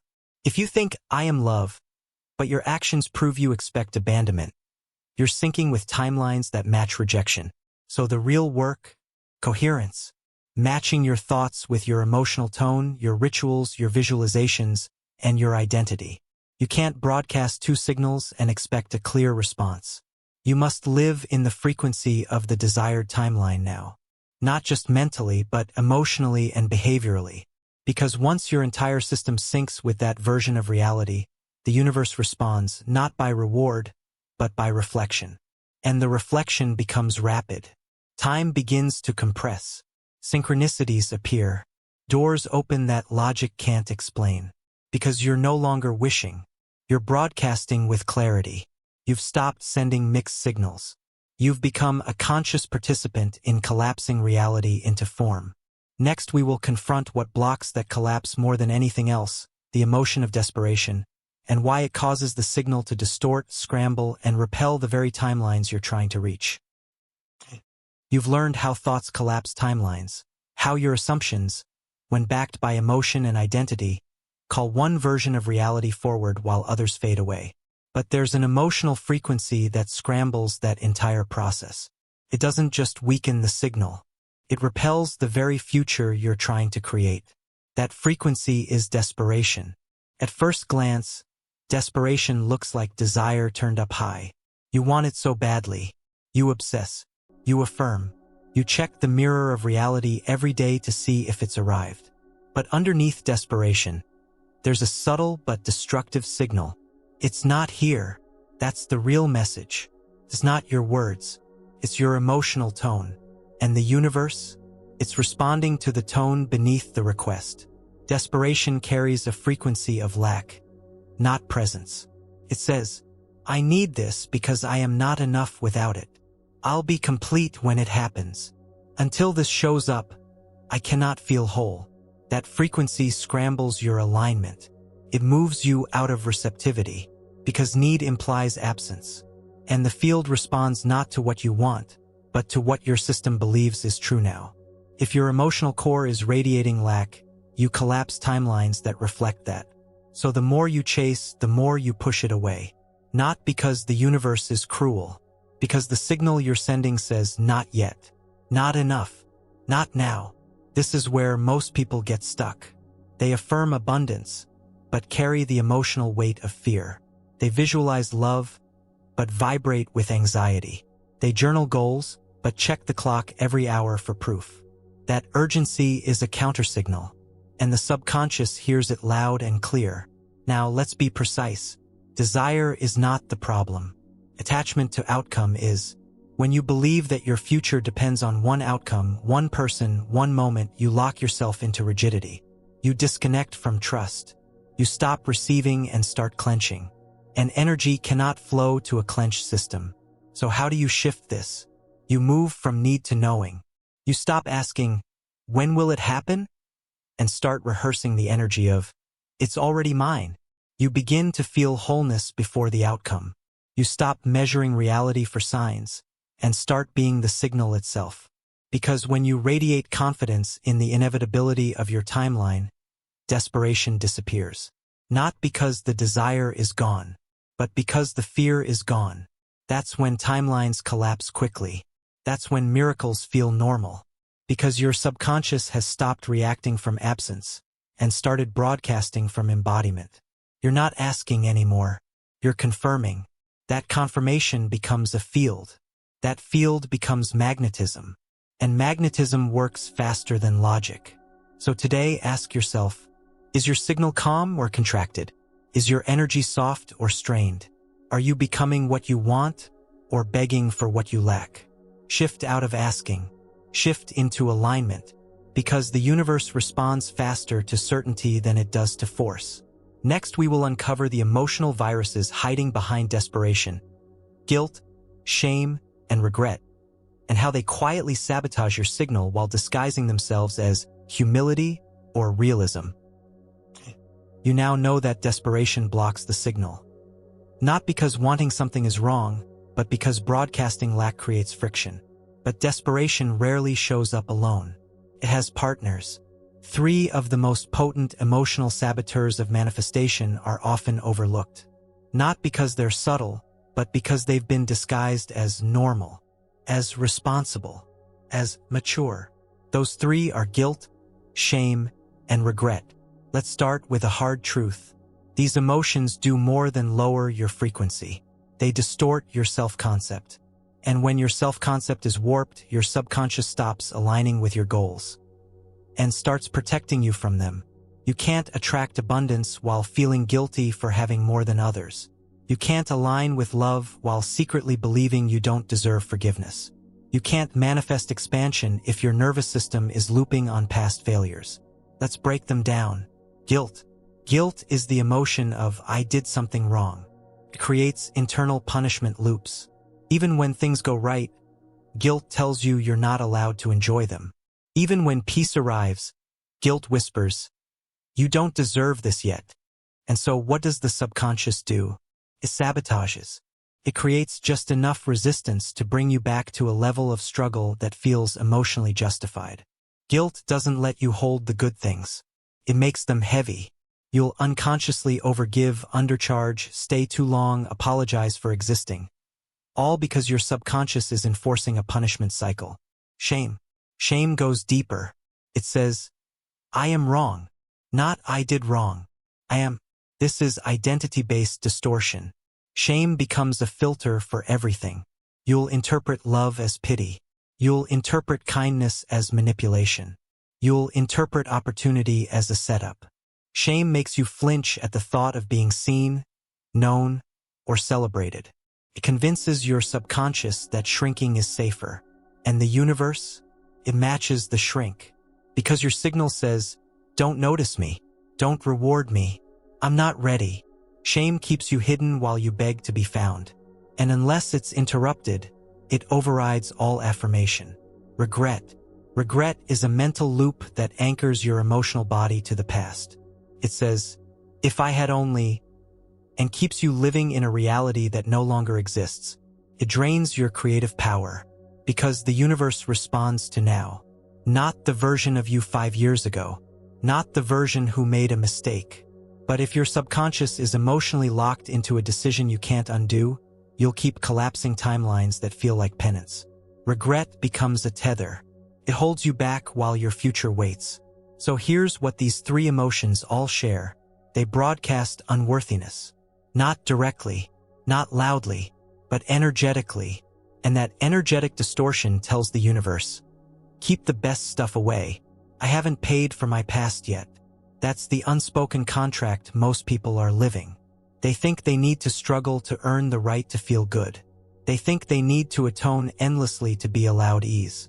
They think growth must come with guilt. But it doesn't. The field isn't keeping score. Only your subconscious is. And once you recognize that guilt, shame, and regret are learned patterns, not truths, you can begin to dissolve their influence. Here's how. You stop arguing with them. You stop analyzing them. You stop trying to deserve your healing. And you start telling your subconscious a new story. I don't have to punish myself to be better. My past doesn't disqualify me from peace. Every version of me was doing the best it could with what it had. This isn't about denying consequences. It's about releasing emotional contracts that keep you enslaved to your past. When guilt no longer controls your receiving, you open. When shame no longer defines your identity, you expand. When regret no longer anchors your mind, you accelerate. And your signal? It stops broadcasting self-rejection and starts signaling self-acceptance. That is the fertile ground where real timelines begin to form. Next, we will introduce the ultimate disruptor, the only force capable of breaking long-held loops, corrupt belief systems, and emotional viruses, awareness in motion, or what we call conscious loop breaking. Up to this point, you've faced the undercurrents that block your signal. Desperation, guilt, shame, regret. You've seen how they loop through your system, feeding the subconscious with commands you never meant to send. But now you stand at a threshold, because none of those loops can survive in the presence of awareness. Not surface awareness, not passive noticing, but conscious awareness in motion. This is the loop break code.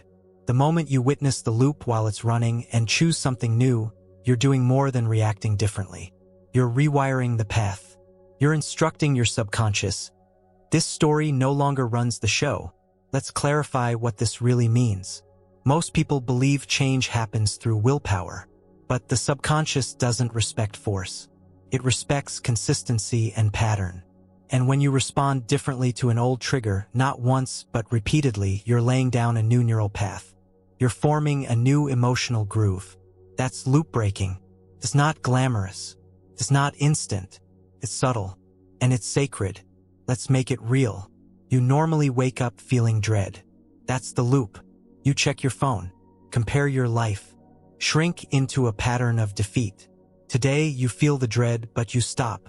You name it. You breathe. You break the motion. You sit up and choose a single thought. I am safe in this moment. Small shift? Yes. But it's a crack in the pattern. And the subconscious feels that rupture. Or maybe you normally spiral into guilt after you set a boundary. That's the loop. But today you let the silence after the no breathe. You don't chase to fix it. You don't rush to apologize. You feel the discomfort and hold your line. Loop interrupted. In that space, you gain power. Because power isn't about control. It's about choice in the space where reaction used to rule. Loop breaking requires two things: awareness in real time, the courage to respond differently no matter how small. And once that happens, the universe notices. Because your energetic signature shifts. You are no longer living on autopilot. You are no longer broadcasting the same looped instructions. You are now sending a signal of growth.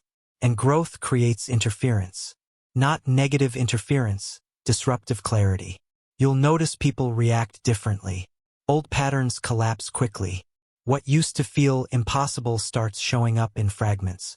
Not because the world changed, but because you did. And the subconscious? It begins to recalibrate. It sees, we no longer react with fear here. It logs, we don't collapse at pressure anymore. It learns, we are writing a new baseline. Over time, the loop dies, not because you fought it, but because you stopped feeding it. This is how timelines shift. Not in explosions, but in micro-decisions. Repeated, observed, honored. You don't break loops with intensity. You break them with interruptions. And every interruption becomes a broadcast. The universe doesn't need you to be perfect. It just needs a new signal. One that says, I see the pattern. I see myself. And I'm choosing again. That's where everything changes. Next, we will zoom in on one of the most overlooked but most powerful mechanisms for subconscious programming, your inner voice, and how your self-talk acts as a direct interface with the field of manifestation. You've now seen how loops are interrupted through conscious action, how tiny choices rewire big patterns. But there's one loop that often goes unnoticed. It doesn't live in behavior. It lives in language. And it's running constantly. It's your self-talk. This isn't about affirmations. This is about the internal voice that speaks between actions, between thoughts, between outcomes. It's the voice that says, you're messing this up again. They're probably annoyed with you. You're not ready for this. This is just how life goes for people like you. These aren't statements. These are micro-prayers. They're quiet, but they're consistent. They don't shout, but they shape your signal. Because every time you say something to yourself out loud or in thought, you're setting an emotional tone. That tone becomes your subconscious atmosphere. And your subconscious doesn't filter the messages. It accepts them. So when you casually tell yourself, I can't believe I'm still like this, your subconscious hears, lock this version in. When you say, I'm such a mess, it hears, let's stabilize that identity. Even sarcasm counts, especially sarcasm, because repetition, not sincerity, is what programs the subconscious. So you must ask, what is the tone of my inner voice? Not when I'm hyped, not when I'm focused, but in the small, reactive moments, when plans change, when someone doesn't text back, when the outcome is uncertain, when you look in the mirror, because that's when your true self-concept leaks out. And that concept tells the universe what to echo. You might say you want peace, but if your inner voice is violent, you're radiating war. You might want abundance, but if your self-talk is built around lack, the signal is misaligned. You might want love, but if your internal monologue is filled with self-dismissal, you're tuning yourself to rejection. The loop becomes a feedback system. You think something harsh. You feel worse. You interpret events through that feeling. You speak to yourself more harshly. Loop complete. But here's the shift. The inner voice can become your most powerful tool if you claim it. You don't have to force it to be fake. You have to train it to be true. Not positive for the sake of optimism, but empowered for the sake of clarity. Here's how. First, you catch the voice in motion. You say something unconscious. Maybe, ugh, of course I messed that up. Stop right there. Don't correct it with forced positivity. Just notice it. Then ask, would I say that to someone I love? The answer is no? Good. That's your signal to choose again. Say instead, this moment doesn't define me. Or even simpler, pause. Reframe. Over time, This retrains your subconscious to expect kindness from you. And once it does, it begins to shape your outer world in ways that match. You'll notice more softness from others. You'll find more ease in hard situations. You'll catch yourself using gentler language automatically, because you reprogrammed the inner voice. And here's what that really means. You stopped sending harsh signals into the field. You started speaking to yourself like a worthy participant in your own life. And the universe? It noticed, because your self-talk is not just internal processing. It's live dialogue with the field. It's your tone setting. It's your order form. It's your invitation. Next, we will take that deeper, not just examining what you say to yourself, but how you say it. Because tone, not words, is what the subconscious truly obeys. Your self-talk isn't just about content. It's about tone. That's what the subconscious hears most clearly. And tone doesn't mean voice volume or pitch. It means the emotional charge behind your internal words. Because you can say, "I'm proud of you," with sarcasm, and your subconscious will reject it.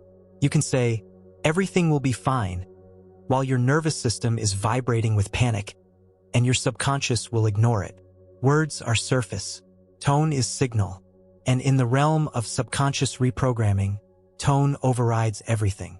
Let's take a closer look. When a child hears, "You're doing great," it matters. But what matters more is the feeling attached. If the tone is dismissive or forced, the child feels confusion, mistrust, doubt. Your subconscious works the same way. It doesn't just absorb the sentence. It absorbs the emotional atmosphere around it. That means your words can't be empty. They must be charged with congruence. If you say, "I deserve better," but your tone says, "I'm lying," the subconscious holds the old program. If you say, "I'm enough," but your energy says, "I don't believe this," the message doesn't take root. So how do you change the tone? Through embodied speech. That means slowing down your affirmations until they become felt experiences, not mental exercises. For example, don't just repeat, "I'm safe." Say it once, slowly, while breathing into your stomach. Feel what that safety would feel like. Let your tone match that energy. Now you're not saying it. You're broadcasting it. That's when the subconscious listens. That's when the loop begins to rewrite. This is why many people say affirmations don't work. It's not that the statements are wrong.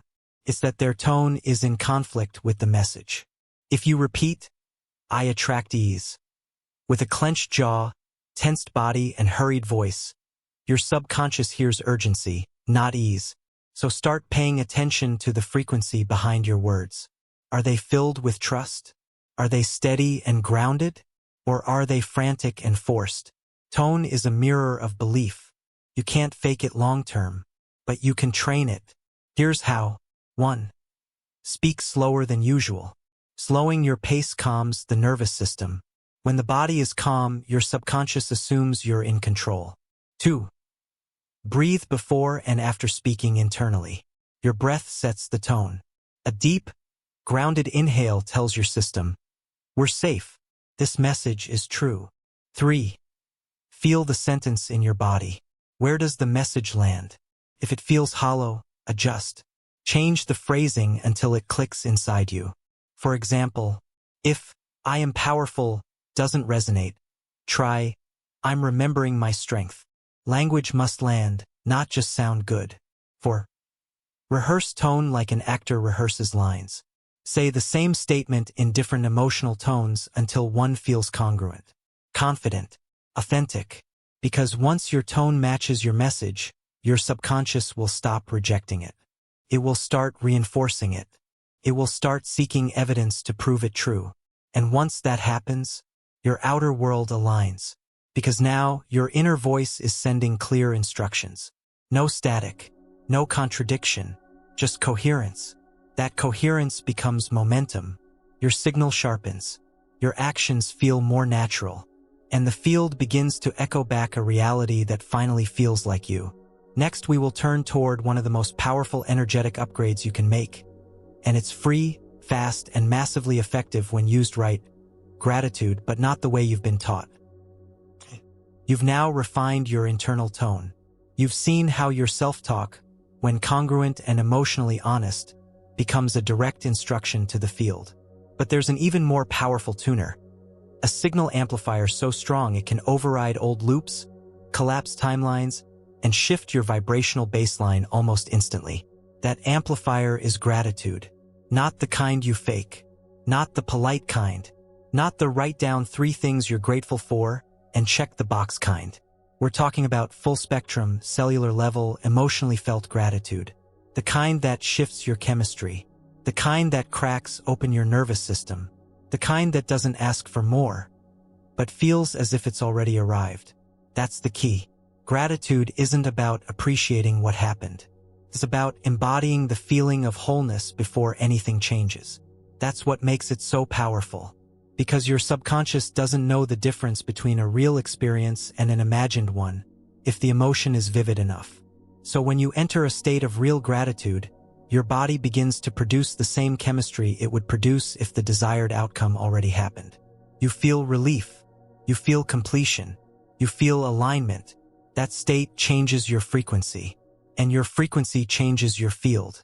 So instead of broadcasting, "I need this thing to happen before I feel better," you begin broadcasting, "I already feel whole. I already feel supported." And that broadcast, it bends reality. Because the field responds to emotional instruction, not verbal requests. Gratitude is the emotional signature of receiving, which means when you feel it genuinely, you shift into a timeline where the thing you want already exists. This is why people who practice deep gratitude often experience rapid synchronicity, unexpected support, quantum leaps. It's not luck. It's not divine favoritism. It's signal purity. They're not waiting to feel thankful until the manifestation arrives. They're thanking now. They're feeling now. And their field is adjusting accordingly. Here's what that looks like. You're not just grateful for the house. You're grateful for the feeling of sanctuary before you ever unlock the door. You're not just grateful for the money. You're grateful for the feeling of overflow before a single digit appears in your account. You're not just grateful for the partner. You're grateful for the feeling of love before anyone shows up. That's when your system stops operating from lack and starts radiating certainty. That's when your subconscious stops asking, "When will it come?" and starts anchoring, "It's already done." Now let's be honest. You can't fake this. You can't force gratitude and expect results. But you can practice it deliberately until it becomes your new default state. Here's how. 1. Start small and real. Don't start with the big stuff. Start with something visceral. Something your body can believe immediately. Warmth. Clean water. The sound of your breath. The weight of the blanket at night. The feeling of safety in a single moment. Name it. Feel it. Hold it. 2. Add sensation. Let the emotion fill your body. Visualize light expanding in your chest. Smile not performatively, but as a reflex to appreciation. 3. Linger longer than is comfortable. We're trained to move fast, but manifestation responds to depth. Sit with the feeling. Breathe into it for 60 seconds longer than you normally would. This trains your nervous system to recognize gratitude as home base, not a guest emotion. And over time, that emotional posture becomes your new broadcast. The universe hears, "We're already whole. We're already aligned." And it responds with reflection. Because in this simulation, gratitude is a hack. It bypasses delay. It overrides doubt. Collapses time. You stop waiting. You start receiving. Next, we will explore how this emotional state becomes stable through daily design, not just through inspiration, and how repetition becomes ritual that physically rewires your future.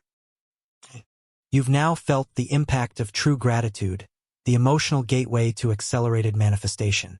But emotion, no matter how elevated, isn't enough if it's isolated. It must become ritual, not performance, not routine. Ritual. Ritual is repetition with intention. It's structure infused with meaning. And it's the most powerful way to make your elevated state stick. Because the subconscious learns through repetition. It doesn't change because you had one breakthrough. It changes when you give it new patterns again and again until the old identity no longer fits. Let's make it clear. If you express gratitude once in a while, the subconscious doesn't log it. If you visualize a better reality once a month, your signal doesn't stabilize.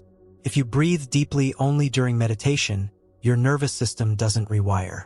But when these actions become daily, ritualized, they send a different message. This is who I am now. That's what your subconscious needs. Not drama, not declarations, just quiet, sacred consistency. Here's the truth most ignore. Every ritual is a vote for the version of you you're choosing to become. And the version you vote for most often, that's the one the universe believes. So ask yourself, what do my current daily actions worship? Do they worship distraction or presence? Chaos or clarity? Fear or faith? Because rituals aren't just personal, they're magnetic. When you perform the same action with the same energy in the same order day after day, you're building momentum in the field. That momentum starts to push back on the old timeline. It breaks the loop of randomness, and it replaces it with rhythm. The field loves rhythm. Why? Because rhythm signals identity, and identity is the frequency you live on, not the one you visit. So let's design with intention. Start small, repeatable, sacred. Wake up and say one grounding phrase out loud. Breathe into your body before checking your phone. Hold a visualization of your next level life for 90 seconds. Write your future as if it already happened, one paragraph. Feel gratitude for the smallest thing in the room. None of this has to be dramatic, but it must be deliberate and done often, because the difference between someone who changes their life and someone who reads about it is this. The first one made it ritual. The second one made it theory. Your subconscious won't shift because you heard this once. It will shift because you showed up repeatedly with energy, with clarity, with care. And over time, your field changes. Your habits match your vision. Your tone matches your timeline. Your life matches your frequency. Because now, the new code isn't something you're installing. It's something you're living. Next, we will expose the hidden contracts you're still honoring, agreements with your old self, old reality, old limits, and how to break them so they stop anchoring you to the version of life you've outgrown. You've now learned the power of repetition, the importance of daily design, and how ritual becomes the code your subconscious listens to. But there's one more layer still pulling the strings quietly beneath your progress. Old reality contracts. These are not literal documents. They're not signed. They're not filed away in drawers. But they're just as binding because they live in the subconscious. And until they're broken, they override your new intentions. These are agreements you made, knowingly or not, with limitation. You may have agreed to be the reliable one, always there for others, even when it costs you yourself. You may have agreed to keep the peace, to never speak too loudly, to stay small so others feel comfortable. You may have agreed that success requires suffering, that nothing comes easily, that joy must be earned. These contracts are usually formed early, through pain, through repetition, through trauma, through modeling, and once they're in place, they create permission structures for your life. You only allow in what aligns with the agreement. If the agreement is don't outshine anyone, then visibility will always come with sabotage. If the agreement is suffering earns worth, then ease will feel suspicious, and you'll reject it even when it arrives. This is not self-sabotage. This contractual loyalty. Your subconscious believes it's protecting you by honoring these contracts. And the field? It listens. Not to your current desire, but to your deepest agreements. You say you want freedom, but you're still honoring the contract of obedience. You say you want abundance, but the contract of guilt keeps wealth at arm's length. You say you want love, but you're bound to a contract that says intimacy equals danger. So how do you break them? Not by fighting them, by making them conscious. You bring them to the surface. You name them. You question their validity. You sit with this powerful inquiry. What am I still unconsciously agreeing to, just to feel safe? Then you track it. You look for evidence. Where does this show up? Who does it keep you connected to? What version of yourself does it reinforce? And then comes the shift. You decide out loud, in writing, in ritual, that the contract is void. You say, This no longer belongs to me. You no longer punish yourself for betraying old agreements. You bless them for what they protected and release them. But here's the deeper layer. When you break an old contract, you must install a new one. Nature abhors a vacuum. So does the subconscious. You create a replacement vow. I now agree to be visible without guilt. I now agree to thrive without overexertion. I now agree to love without loss. I now agree to live without loyalty to struggle. You repeat it. You write it. You live it. That's how the field gets the message. That's how the signal shifts. Old energy starts to collapse. Why? Because the subconscious no longer feels required to uphold outdated terms. And when those contracts dissolve, what felt heavy becomes light. Opportunities that felt blocked begin to flow. Not because you tried harder, because the binding energy was finally removed. So today, pause and ask, what energetic agreements am I still living under? Who benefits if I stay small? What reality have I been too loyal to? Your next level won't come through more action. It will come through energetic cancellation. You've already outgrown the old reality. Now it's time to stop agreeing to it. Next, we will face the final mirror, your tolerances, the things you silently allow, ignore, and excuse, and how those become the invisible curriculum you're handing to the universe every single day. You've just broken the old contracts, the unconscious agreements with struggle, limitation, and identity patterns that no longer reflect who you're becoming. But now comes the moment of clarity most avoid. Because even after the contract ends, what you tolerate becomes the new standard. Tolerance isn't passive. It's permission. Every time you let something persist, without redirection, correction, or departure, you're silently telling the universe, more of this, please, and the field listens. The universe isn't waiting for what you hope for. It's responding to what you allow. Think about it. You tolerate lateness, and lateness multiplies. You tolerate emotional unavailability, and it becomes your relational norm. You tolerate underpayment, and your value echoes through the system as negotiable. Toleration isn't strength. It's a signal of where your standards live in real time. And your standards are what shape your field, not your goals. You can say, I'm manifesting abundance. But if you tolerate scarcity, it continues. You can affirm, I'm calling in respect. But if you tolerate disrespect, that's the frequency that anchors. This is not about blame. This is about alignment. And alignment requires boundaries, not from others, but from you.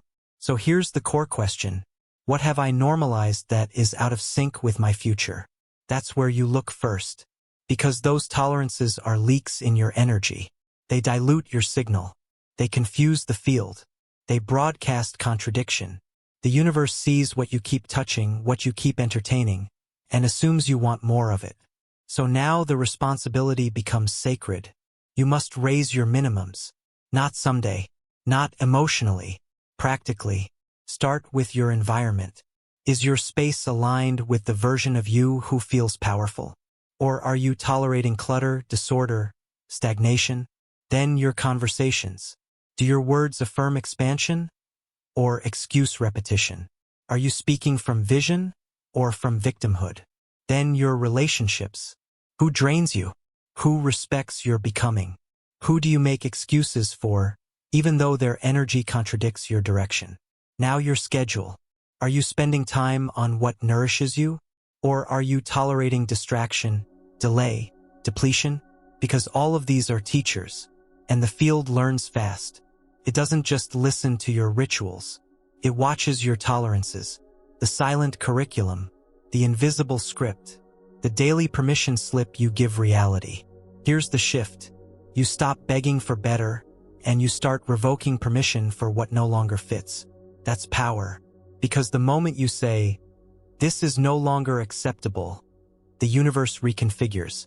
People shift. Opportunities appear. But only after you stop teaching the world to treat you as optional. This is not about force. It's about clarity. You teach the field how to treat you. With every yes. With every no. With every delayed decision you finally stop delaying. So today, write a new curriculum. I no longer tolerate what drains my expansion. I release what delays my timeline. I raise the floor to match my ceiling. And then you live that message. Every day, in small ways, with sacred consistency. Next we begin a new chapter.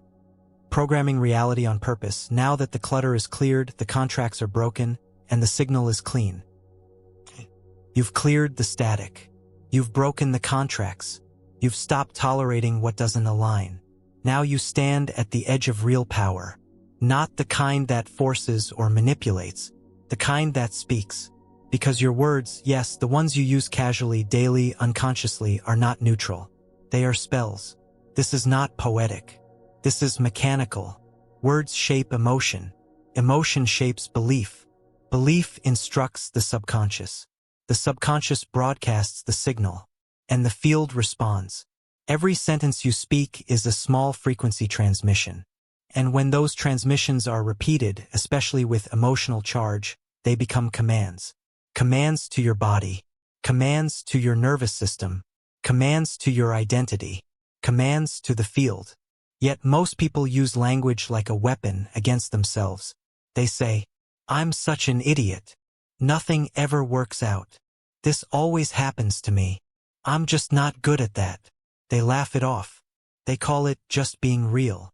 But the subconscious isn't laughing. It's listening. Every time. It doesn't interpret sarcasm. It doesn't evaluate accuracy. It records repetition. And that repetition builds a worldview. So now take this in fully. Your life is not just shaped by what happened to you. It's shaped by how you talked about what happened to you. If you narrated your pain with words like ruined, broken, stuck, you didn't just describe it. You sealed it. If you told the story of your setbacks with phrases like, I never catch a break, you weren't venting. You were reinforcing. This is the real danger of unconscious speech. Not that it makes you negative, but that it normalizes disempowerment. So here's the shift. You must begin to speak with intention, even when you're frustrated, even when you're uncertain, especially then, because those are the moments when the spell is strongest. That doesn't mean fake positivity. It means true direction. Instead of, I always mess this up, you say, I'm learning how to handle this better. Instead of, this is a disaster, you say, this is intense, but temporary. Instead of, I'm broke, you say, I'm recalibrating my resources. This isn't just rephrasing. It's reprogramming. Each word becomes a steering wheel. It tells your subconscious where to go next. And when you string them together with care, they form a coded path, one the field responds to with eerie precision. Now, here's the deeper truth. You are always casting. You are always shaping the next moment through what you declare in this one. You can speak in complaints and cast chaos. You can speak in limitation and summon smallness. Or you can speak in clarity and build new structure. It's not about being careful. It's about being deliberate. So ask yourself, what phrases have I normalized that weaken me? What jokes do I tell about myself that keep me stuck? What story am I repeating just because it's familiar? Now replace them not with hype but with honest alignment. You don't have to say, I'm amazing, if that feels hollow. Say instead, I'm remembering my worth. Say, I'm not finished becoming. Say, I'm letting this version of me dissolve. Let your words reflect your truth, not your history. Because when your speech shifts, your subconscious shifts. When your subconscious shifts, your field listens. And when the field listens, your reality reshapes.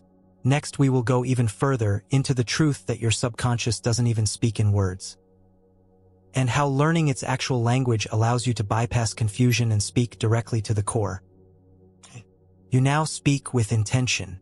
You've seen how every sentence can be a spell, every word a command.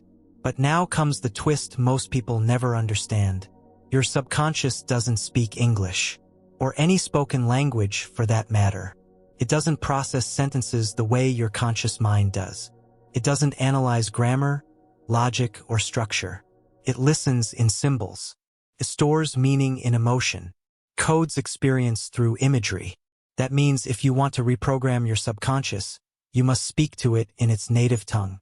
Images, feelings, metaphor, ritual, repetition. Let's break each one down. 1. Imagery. Your subconscious processes life visually. That's why dreams are made of moving pictures. That's why visualization works so powerfully. It bypasses verbal doubt. When you feed your subconscious a vivid image, it doesn't ask, "Is this real?" It asks, "Is this familiar?" If it sees the same image often enough, especially paired with elevated emotion, it begins to accept it as fact. This is why imagining failure can feel just as crushing as actual failure. But the opposite is also true. If you rehearse the image of peace, support, success, your subconscious begins shifting your emotional baseline to match. 2. Emotion. This is the real syntax of the subconscious. Emotion is the glue that binds memory, the filter that defines meaning, and the ink that writes belief. Say the word freedom with no feeling, and the subconscious ignores it. Say the same word with your whole nervous system engaged, and the message lands. This is why trauma imprints so quickly. It's drenched in emotion. But it's also why you can rewire trauma with new emotional experiences. Not with logic, with felt safety, with joy, with stability, with awe. 3. Metaphor. The subconscious understands symbols better than facts. If you tell yourself, "I'm a phoenix rising," your system responds more deeply than if you say, "I'm getting better." Metaphors bypass resistance. They speak to the subconscious in stories, not stats. Use them. Use imagery in your journaling, your visualizations, your self-talk. Your subconscious listens more intently when you paint pictures instead of listing goals. 4. Ritual. We've said this before, repetition builds belief. But when repetition becomes sacred motion, the subconscious accepts it faster. You light a candle every night to visualize healing? That's not superstition. That's symbolic reinforcement. You write the same sentence for 30 days by hand? That's not silly. That's physical coding. You move your body in a certain way before doing hard things? That's not routine. That's identity priming. Ritual sends the message. This is important. This is real. This is happening now. 5. Repetition. We close here because this is the master key. Your subconscious does not ask whether something is true. It asks how often it has heard it. Repeat a lie with enough certainty and emotional charge, and it becomes law. That's what marketing is. That's what propaganda is. That's what childhood conditioning was. But you can use the same tool. Repeat a better narrative with image, with emotion, with metaphor, and the subconscious begins replacing the old code. Not overnight, but unavoidably, because the loudest signal always wins. So now you speak the right language. You're not just shouting affirmations into an unresponsive void. You're painting pictures. You're feeling truth. You're embedding metaphors. You're moving with meaning. You're repeating with devotion. And as your subconscious accepts the new programming, your broadcast changes. When the broadcast changes, so does the world around you. Next, we'll turn this language into physical action, starting with a simple but massively effective practice. Scripting your reality through handwriting and story. You now understand the native language of the subconscious: emotion, imagery, metaphor, and repetition. And one of the most potent ways to bring all of that together into a single practice is through something deceptively simple. Writing. Not typing. Not mentally rehearsing. Physically writing. By hand. With feeling. This is called scripting, and it's not a cute journaling habit. It's a technology. When you script your life as if it's already happened, descriptively, emotionally, visually, you are encoding a blueprint that your subconscious reads, accepts, and begins to install. And once your subconscious installs it, the universe mirrors it. Not because the paper has magic, but because the feeling behind the writing becomes magnetic. Let's be clear, typing doesn't work the same way. Why? Because handwriting is tactile. It's slow. It's deliberate. It sends microsignals to the brain that say, "This is important." When you write, "I am now living in a beautiful home filled with sunlight, peace, and stability," you're doing more than fantasizing. You are rehearsing. You are feeling. You are anchoring. If you do this consistently, the subconscious starts shifting your identity. You go from, "This is something I hope for," to, "This is something I'm expecting," to, "This is who I already am." That shift is everything. Because identity is what collapses timelines. Not wishful thinking. Let's make this practical. How to script powerfully. 1. Write in the present tense. Don't say, "I will have." Say, "I now have," or "I'm so grateful that." Why? Because the subconscious understands now. Not later. Not someday. It installs what feels current. 2. Be sensory and specific. Don't just say, "I live in a nice house."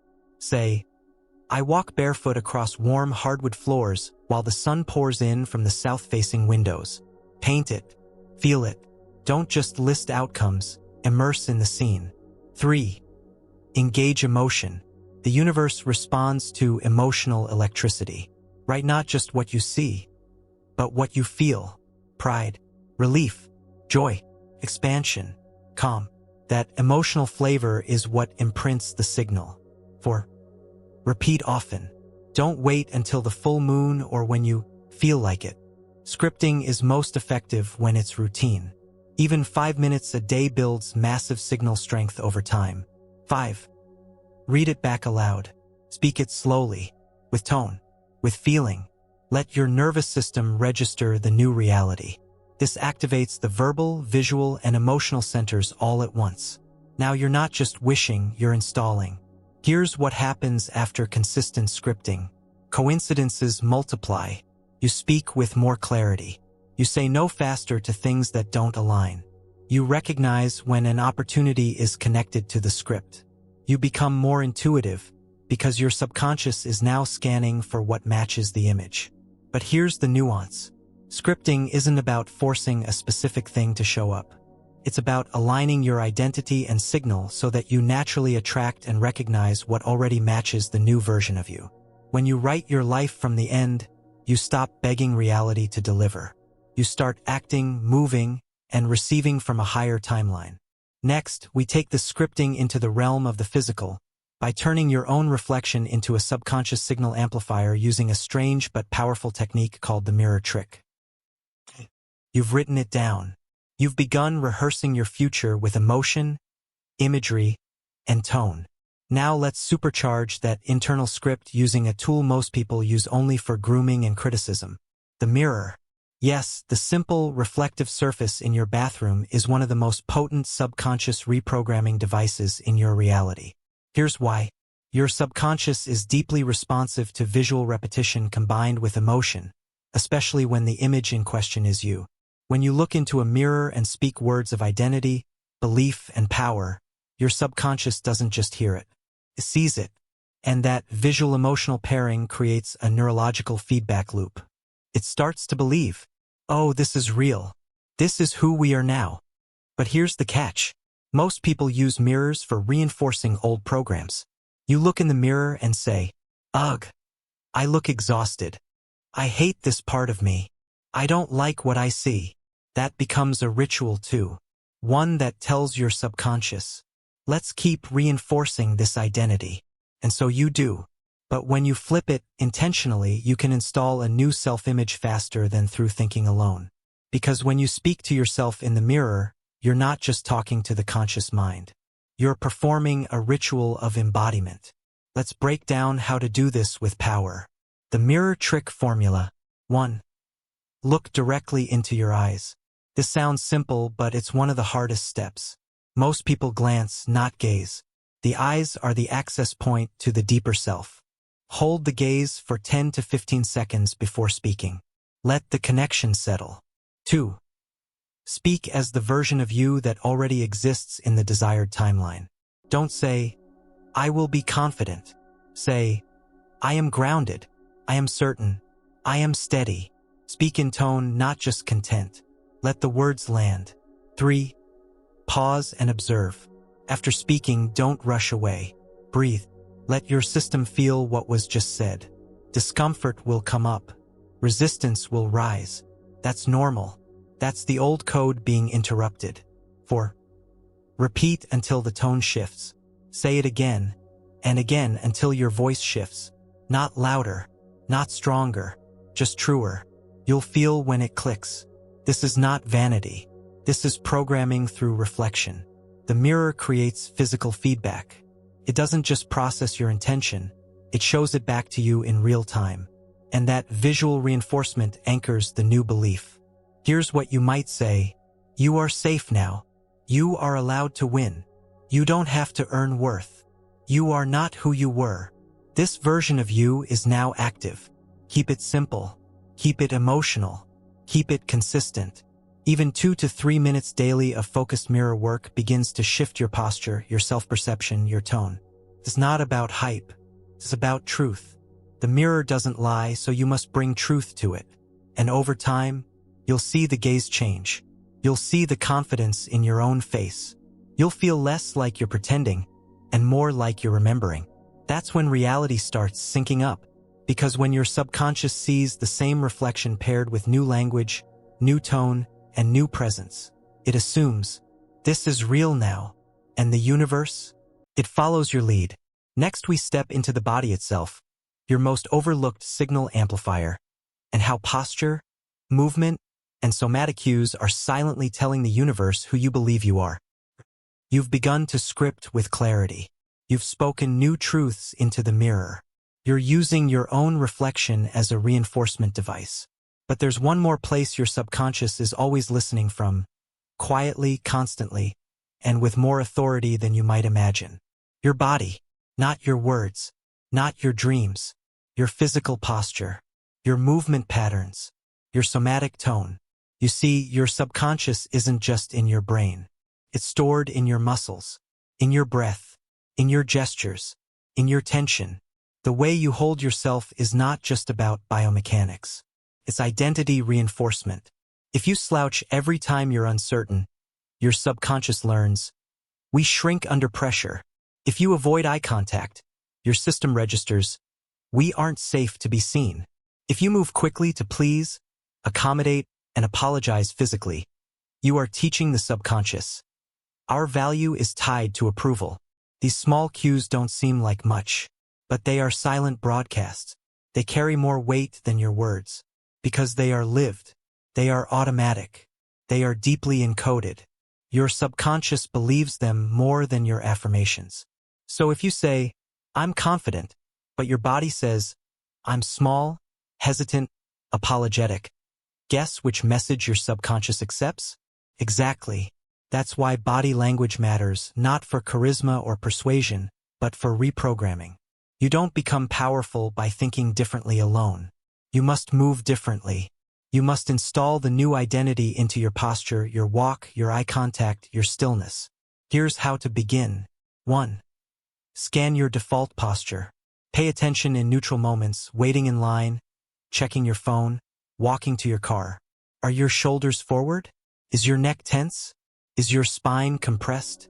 Those aren't neutral. They are postural stories. They tell your subconscious something about who you are in space. Change that story. Stand upright. Let your shoulders relax but stay open. Let your spine lengthen. This isn't about power posing. It's about truth alignment. 2. Interrupt physical flinching. When you're criticized, do you flinch, pull back, lower your chin? That's a learned loop. Break it. Stay physically steady even if your nervous system wobbles inside. Teach your subconscious. We are safe even when seen, even when questioned, even when vulnerable. The body learns that message much faster than your thoughts do. 3. Use breath as identity training. Breath is posture in motion. If your breath is shallow and rapid, your body assumes danger. If your breath is deep and slow, your system reads safety, control, clarity. So slow it down, regularly, especially in moments where you feel powerless. That alone begins to anchor a new self-concept. 4. Walk like the version of you you've scripted. Not dramatically, not theatrically, just consciously. When you walk into a space, pause. Set your shoulders. Breathe. Notice your weight. Feel grounded. Then move. Even this subtle shift tells your subconscious, we are no longer rushing through life apologetically. We belong here. 5. Move with decision. Stop the fidgeting, the self-doubt gestures, the avoidant glances. Not because they're bad, but because they reinforce old versions of you. You're not just learning to act confident. You're teaching your body a new language. And over time, your subconscious stops receiving mixed signals.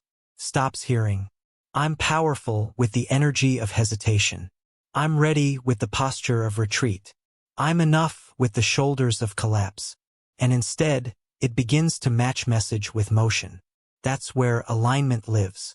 Your physicality becomes your lived affirmation. Not shouted, not forced, simply embodied. Next, we explore the strange and uncomfortable truth that your subconscious doesn't care what's true, only what's repeated. And that one insight explains almost everything about your current reality. You've aligned your body. You've seen how posture and physicality shape identity. But now comes one of the most important, possibly unsettling truths about your subconscious. It doesn't care what's true. It only cares what's repeated. Let that sink in. Your subconscious doesn't fact-check. It doesn't verify. It doesn't ask, is this logical? It only asks, have I heard this enough times to believe it? This is both terrifying and liberating. Terrifying because it means you've believed lies for years simply because you heard them over and over. Liberating because it means you can install new beliefs, even if you don't fully believe them right away, through repetition alone. Let's be blunt. If you were told you're too much as a kid, and you heard it repeatedly, your subconscious accepted it. If you kept saying, I'm always broke every month, even jokingly, your subconscious locked that in. If you constantly thought, I mess things up every time something failed, your subconscious said, got it. Let's stabilize that. None of those are truths. They're repeated frequencies. And frequencies become beliefs. Beliefs become emotional patterns. Emotional patterns create signals. Signals shape reality. This is how someone can be wildly talented and still sabotage every opportunity, because their subconscious is loyal to repetition, not reality. But here's where the power flips. You can use this mechanism against itself. You can start feeding your subconscious a new story, not with passion, with persistence. This is why affirmations work, but only when repeated often and emotionally. This is why scripting works, but only when done consistently. This is why mirror work works, but only when you show up again and again. You are literally reconditioning your brain. This is not mystical. It's biological. Neurons that fire together wire together. The more often you think a thought, the easier it becomes to think again. That's what the subconscious wants: ease, familiarity, flow. So when the new belief starts to feel familiar, it sticks. Even if it's not yet reflected in your physical world. You say, I am safe in the unknown. I attract supportive people. I am becoming more magnetic every day. And at first it sounds hollow, but you keep saying it, not to convince yourself, to train yourself. Because once the subconscious accepts it as normal, it starts reorganizing your perceptions. You'll see different patterns. You'll interpret events differently. You'll behave differently because your inner narrative has changed. This is not forced belief. This is installed belief. Here's your strategy. Pick 3 to 5 core beliefs you want to lock in. Write them, speak them, repeat them during transitions, while brushing teeth, walking, cooking. Feel them not as declarations but as familiar phrases you're teaching your system. Repeat them for at least 30 days, even if nothing changes externally. That's the trap most fall into. They stop repeating because they don't see instant results. But the field doesn't respond to one-time messages. It responds to steady signals. So the question is, what's being repeated most in your life? That's what's being installed. That's what the field is mirroring back. Don't wait for truth to feel real before you speak it. Speak it until it becomes real. And it will, because your subconscious doesn't serve truth. It serves consistency. And when you master your repetition, you master your reality. Next, we turn toward the deeper healing that allows those repetitions to stick for real. Because some beliefs can't be overwritten until you unfreeze the original emotion beneath them. And that requires confronting trauma not with fear, but with precision. You've now seen how repetition becomes belief, even when it's not true. But here's the piece most people never deal with. You cannot repeat your way out of emotional residue. You can't positive think over trauma. You can't script or affirm over frozen memories. You can't overwrite a corrupted program until you release the emotion that's still holding it in place. This is why some people do all the work, visualization, scripting, mirror affirmations, and still see little change. Because deep beneath the new story, there's still an old wound driving the signal. Here's the truth. Unhealed trauma distorts manifestation. Not because trauma is punishment. Not because it blocks you morally. But because it creates a constant broadcast of fear, hypervigilance, guilt, shame, self-protection. These states signal the field. I'm not safe. I'm not ready. I can't receive. Even when your words say, I'm abundant. Even when your vision board says, I deserve love. The emotional undercurrent is screaming louder. So if you want to reclaim your full power as a conscious programmer, you must go back not to relive your pain, but to release its grip on your present frequency. Because trauma is not just what happened. It's what stayed locked in your body. It's what got encoded as identity. It's what whispered, this is who I am now. And manifestation is always identity-based. If the version of you trying to manifest is still entangled with, I am broken, or I am unsafe, then that is the identity the universe will continue to mirror. This is not your fault, but it is your opportunity. Healing trauma is not about becoming good enough to deserve something. It's about freeing the signal. Because underneath every survival pattern, there's still clarity. There's still worth. There's still power. And when trauma is released, your field becomes clean again. That clarity becomes magnetic. So how do you begin? Start gently. Not by rehashing pain, but by noticing, where does my body still tighten reflexively? What situations feel triggering, even when they're safe? What beliefs feel locked in place, even when I've done the work? Then begin a new kind of ritual, nervous system care, because trauma is stored in the body, not the brain. And it is released not through logic, but through safety, movement, sound, breath. Let your daily manifestation work include grounding breath work, somatic shaking or movement, conscious touch, hand on heart, slow exhales, journaling from the body's perspective. What do you need today? Every time you feel your nervous system calm, you've opened a window for a new program to enter. This is how you create true congruence. The subconscious stops broadcasting protection and starts broadcasting expansion. That's when manifestation becomes natural again. Not because you forced it, but because you're no longer dragging your past into every future timeline. And once your inner world is no longer trapped in survival, the outer world rushes to reflect it. Next, we'll reveal something subtle but crucial. The external sources that are shaping your subconscious daily, people, and how some are feeding you distorted code without you realizing it. You've done the inner work. You're releasing trauma. You're speaking with power. You're showing up differently. But what happens when you leave your healing space and get around people who still see the old version of you? Worse, what happens when some of them feed off your doubt, chaos, and smallness? It's time to talk about energy vampires. These are not mythical creatures. They're people, sometimes close to you, who drain your clarity, dismiss your vision, trigger your old identity, make you question your growth, subtly reprogram you back into limitation. And often, they don't even know they're doing it. But the subconscious doesn't care about intention. It cares about repetition plus emotion.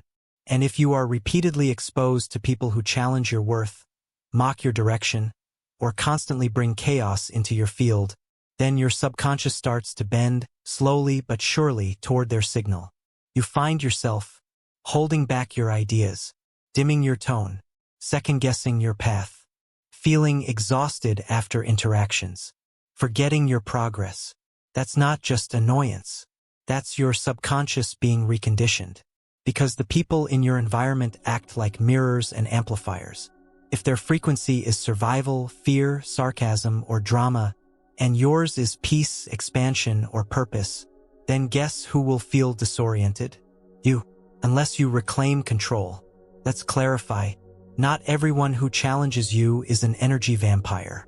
But anyone who consistently pulls you back into your old signal must be watched carefully. Here's how to identify them. Do you feel more or less yourself after time with them? Do they reflect your future or your history? Do they celebrate your evolution or feel subtly threatened by it? Do they drain you emotionally, mentally, or energetically, even through texts? Energy vampires aren't always loud. Some come disguised as realists, helpers, or worried friends. But their core function in your field is this: to re-anchor the past, to reinforce the version of you that felt more familiar, more manageable, more controllable to them. And if you tolerate that long enough, your nervous system will start adjusting back to the old baseline just to stay connected. But connection at the cost of frequency is not love. It's energetic bondage. So here's your move. Reclaim your energetic sovereignty. That means limit access, protect your rituals, leave texts unanswered when they carry old energy. Be ruthless with your environment, even if it costs you comfort. Speak your new identity out loud, in their presence without softening, not to convince them, to anchor it in you. And eventually, the ones who can't meet you there will fall away. That's not rejection. That's resonance doing its job. Because when you clean your field, when you release the vampires, when you stop broadcasting, "I'll shrink so you feel safe," the universe responds with upgraded people. People who don't just tolerate your light, they reflect it, they expand it, and they remind you, you never had to dim. You just had to choose alignment over approval. Next, we zoom out to look at how your own thoughts are radiating outward, shaping not just inner mood but the entire energetic environment around you. You've cleared the inner static. You've untangled the influence of others. Now it's time to grasp something most never fully realize. You are not just thinking your life. You are radiating it. Every thought you have, especially repeated ones, doesn't stay locked in your head. It moves outward. It vibrates. It carries tone, frequency, emotional signature. And collectively, it creates an aura. A subtle but powerful energetic field that surrounds your body at all times. This is not metaphor. It's physics. It's measurable. And it's affecting your life more than your resume, your goals, or even your skills. Because people and circumstances respond to your field before they respond to your words. Ever walk into a room and feel the tension before anyone says a word? Ever meet someone who instantly feels grounded, magnetic, trustworthy? That's not charm. That's field.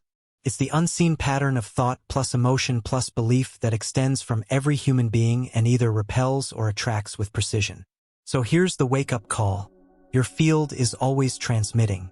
But most people aren't consciously programming it. They're letting stress program it. They're letting old beliefs program it. They're letting other people's projections program it. The result? An unstable, unclear, glitchy field. One day you attract magic. The next, chaos. One moment you feel supported.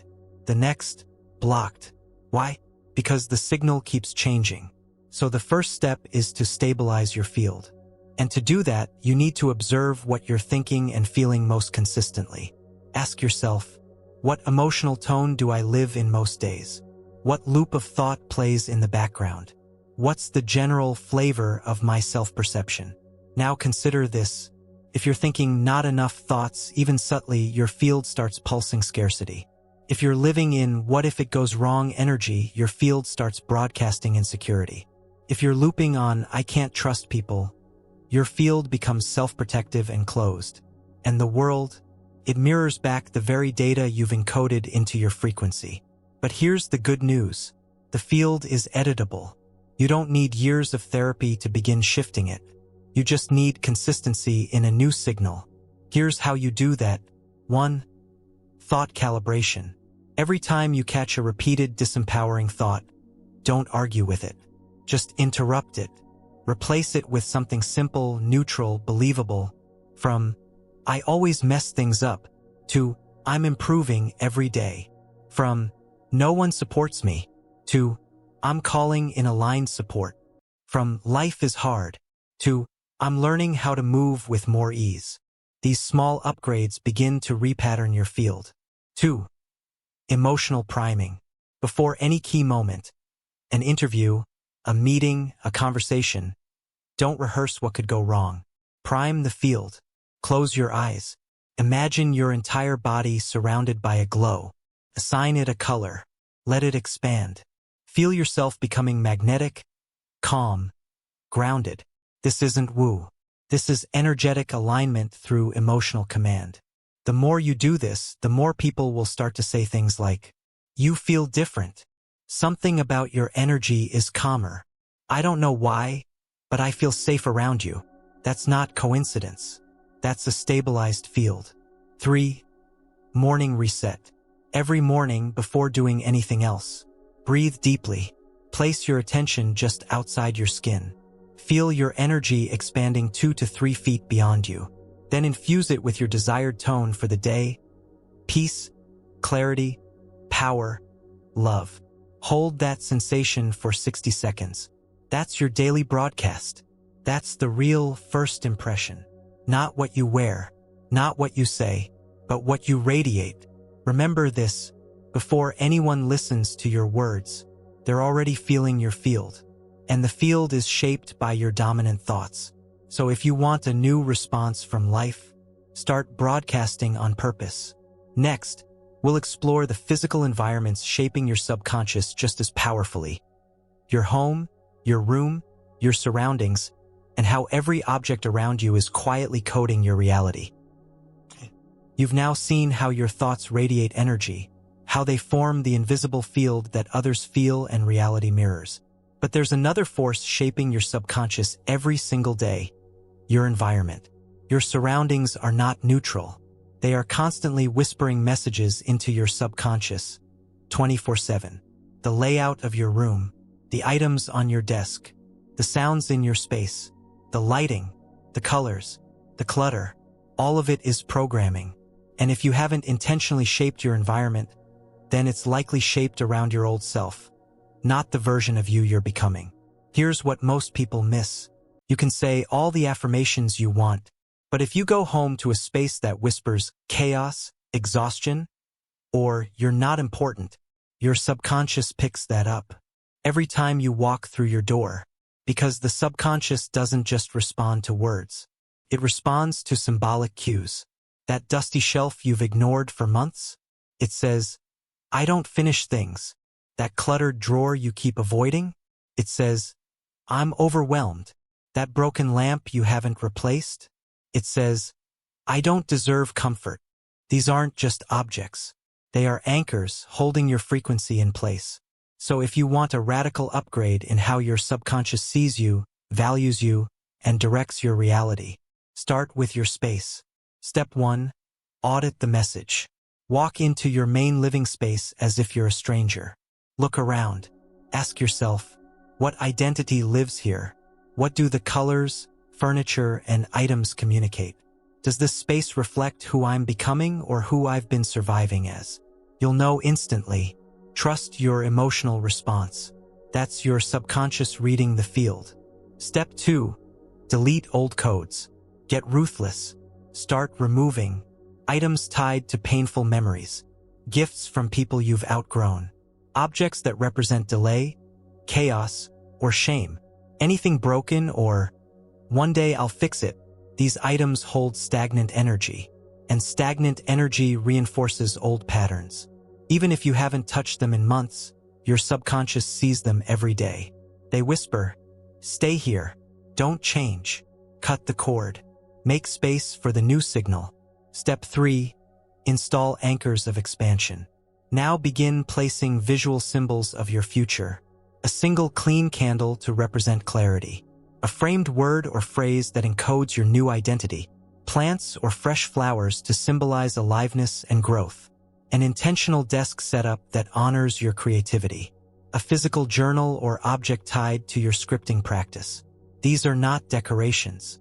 They are environmental affirmations.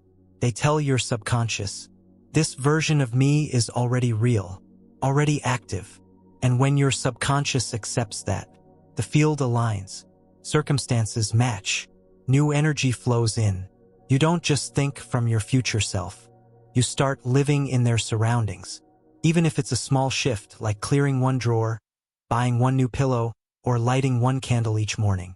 The subconscious reads the message loud and clear. The old space is gone. The new frequency is here.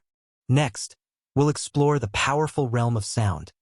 How music, frequencies, and audio loops act like subconscious spells you're playing all day without realizing it. You've cleaned your space. You've shifted your field. But there's one more force inside your environment that you interact with constantly, often unconsciously, and it programs your subconscious faster than anything else. Sound. What you hear, music, background noise, spoken words, enters your system before logic. It bypasses the gatekeeper of the conscious mind. It goes straight to the emotional brain. And from there, it begins building identity. This is why songs you heard during heartbreak still carry weight. Why certain melodies instantly lift your mood.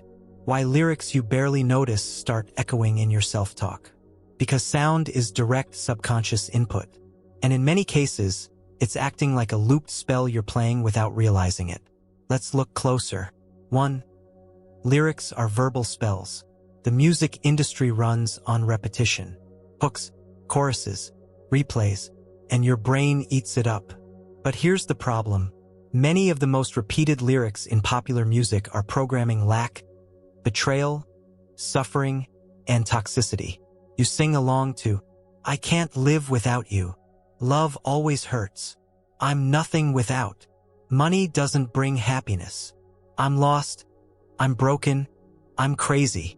You don't even realize what you're repeating, but your subconscious does. Each time you listen with emotion, especially in a vulnerable state, you're embedding that code deeper. This is not about censorship. It's about awareness. You are in a constant dialogue with the universe, and music is part of your ritual language. So what are you broadcasting when your playlist is on? Ask yourself, what are the dominant messages in the songs I hear every day? How do I feel after listening, lighter or heavier? Are my emotions being processed or manipulated?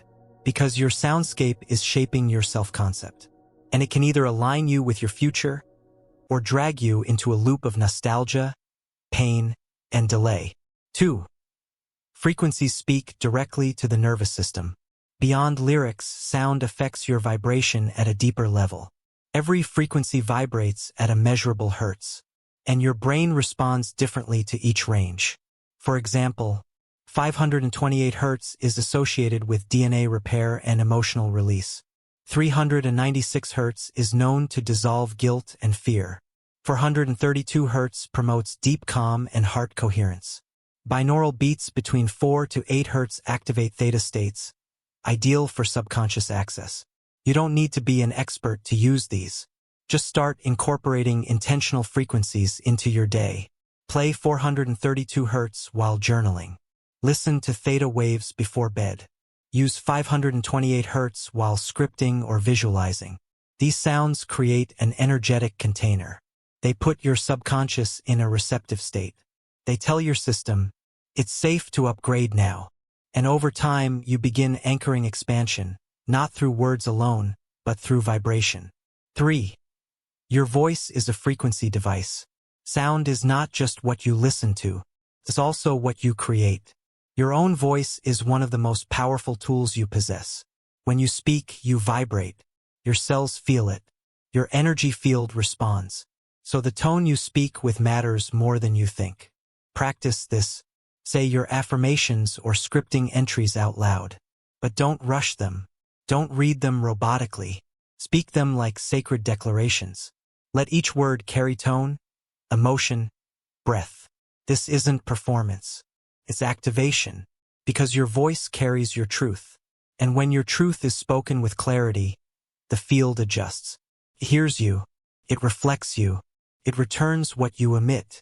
So curate your soundscape like your life depends on it, because it does. Be mindful of the music. Choose frequencies that support the identity you're building. Use your voice as a daily programming ritual. Next, we confront the myth of manifesting through thought alone and reveal why movement, not ideas, is the ultimate confirmation signal to the field. You've done the rituals. You've cleaned the field. You've visualized, scripted, affirmed. But let's be clear. Manifestation without motion is a stalled signal. The universe is responsive. It is intelligent. But it is not a genie. It does not respond to idle hope. It responds to commitment. And commitment is made visible through movement. Let's say this plainly. If you are not moving in alignment with what you're asking for, the universe assumes you're not serious. This isn't punishment. It's programming. Action confirms belief. And the subconscious knows the difference between fantasy and follow-through. You can script, "I am a successful entrepreneur," for months. But if you never research, create, or share your work, your system knows it's fiction. You can visualize being in a healthy relationship. But if you keep texting that one person who drains you, your energy says you're still choosing delay. You can affirm abundance all day, but if your habits are still coded in scarcity, spending recklessly, avoiding money, refusing to track income, then your subconscious still lives in lack. The field doesn't listen to your lips. It listens to your feet. Where are you going? What are you doing? What decisions are you making when no one's watching? That's the real broadcast. So here's the shift. Act like it's already real. This doesn't mean fake it. It means choose actions that match the vibration of what you've already claimed. If you say, "I'm becoming healthier," then move your body as if it matters. If you say, "I deserve wealth," then treat your money like it deserves attention. If you say, "I'm calling in aligned love," then say no to people who mirror your past. Each aligned action becomes a signal flare to the universe. This is who I am now. And when your actions and intentions are congruent, reality starts speeding up. Because the lag between thought and result shortens when motion confirms desire. You don't need to know every step. You don't need a 10-year plan. You just need to move from the frequency you've declared. Do this. After scripting, ask, "What would this version of me do next?" Then do something, anything from that vibration. It could be small. Sending an email, making a list, canceling a draining obligation. But it must be embodied. This is the true test. Not whether you believe it intellectually, but whether your nervous system is willing to risk alignment. Because the subconscious doesn't care what you say, cares what you're willing to move for. And the universe? It only sends what you're truly prepared to receive. Next, we take that principle further with a tool that collapses timelines faster than anything else. Acting as if not with pressure but with intentional embodiment. You now understand.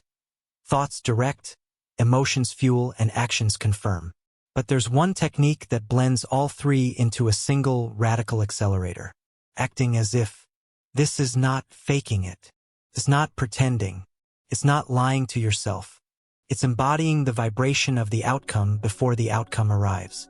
It's a bold move. And it works not because you're deceiving reality, but because you're reprogramming your subconscious into alignment so convincingly that the external world starts adjusting to keep up. Think of it like this. Your subconscious can't tell the difference between what's vividly imagined and what's physically happening. So when you act in a way that reflects the future you've claimed, you create a resonance loop. Your identity, feelings, and behavior all reflect the same signal. And when that signal becomes stable, the quantum field collapses into form faster. Why? Because you're no longer broadcasting, "I hope." You're broadcasting, "It's already mine." Here's how to start. 1. Identify the identity. Ask yourself, if the thing I want were already here, how would I talk? How would I dress? What would I stop tolerating? What would I no longer explain or defend? This isn't about becoming someone you're not. It's about removing the behaviors that are contradicting the identity you've already claimed. Because when you carry the future version of you in your body, you stop searching. You start signaling. 2. Shift small things first. This doesn't mean blowing money or pretending to be rich. It doesn't mean lying on social media. It means calibrating your actions, tone, and decisions to match the frequency of arrival. Example, you want to be respected? Speak like someone who respects themselves. You want to be in love? Walk like someone who knows they are already loved. You want financial abundance? Start tracking and managing what you have with precision, not fear. These aren't games. They're ritualized readiness.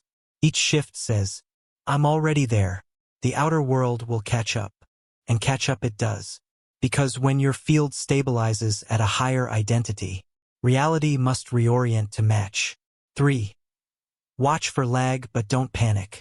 There will be a delay between you shifting and the world reflecting it. That's normal. That's the echo of old reality still bouncing back. But most people break the loop here. They start acting as if, then panic when nothing changes within a few days. They say, this doesn't work, and the old identity returns. Don't do that. Your job is not to manipulate timing. Your job is to live in the signal long enough for it to stick. And the moment your subconscious fully accepts, this is how we move now. This is who we are now. Then the external shifts become rapid, sometimes subtle, sometimes dramatic, always undeniable. So start now. Clear the things in your life that don't reflect your next self. Speak the way they would speak. Walk into every space as if you belong there. You're not faking a reality. You're focusing it into form. And in that bold focus, the universe gets clear. This is who you are now. Next, we zoom in on something fragile and invisible. The fine line between empowered desire and desperate need, and why crossing that line breaks your signal every time. You're acting from the end. You're living in the frequency of fulfillment. But now comes the most subtle sabotage of all. Desperation. This is the silent code that scrambles your signal, even when everything else looks aligned. Desperation doesn't always look dramatic. It doesn't always mean begging, pleading, or panic. It often shows up as obsessively checking for results, needing proof that it's working, over-efforting to feel worthy, measuring your worth by your timeline, chasing, forcing, refreshing, comparing. This is where manifestation collapses, because the signal behind desperation is not desire, it's lack, and the field doesn't respond to your words. It responds to your energetic posture. When you say, I want this, but your nervous system is screaming, I need this to be okay, your transmission gets overridden. You've shifted from creation into survival. And survival doesn't magnetize. It repels. Let's clarify the difference. Desire feels like curiosity, expansion, playfulness, trust, possibility, readiness. Desperation feels like clutching, urgency, fragility, panic, comparison. Why not me? Desire says, it's on the way. Desperation says, if I don't get it, I'm not okay.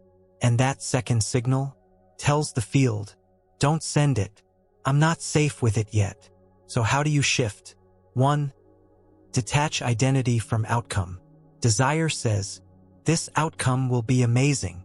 Desperation says, without this, I'm nothing. The key is to remember, you don't want the thing.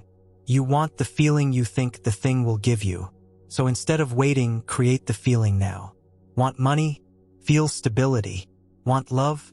Feel chosen. Want success? Feel capable. If you can generate the feeling without the form, then the form comes without resistance. 2. Stay in the energy, not the evidence. Desperation tracks results obsessively. Desire tracks alignment. Ask yourself daily, am I in the energy of what I want? Am I moving like someone who already has it? Am I practicing trust or clinging to control? Your job is the frequency. The universe handles the form.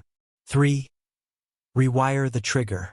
When you notice yourself obsessing, rushing, or panicking, pause, breathe, acknowledge the fear without feeding it. Say, I see the panic, but I choose presence. Then re-enter the signal of sufficiency. Place your hand on your chest. Say aloud, I am already full. I am already guided. It's safe to wait without shrinking. This resets your field instantly. Desire is magnetic because it's steady. It's not afraid of when.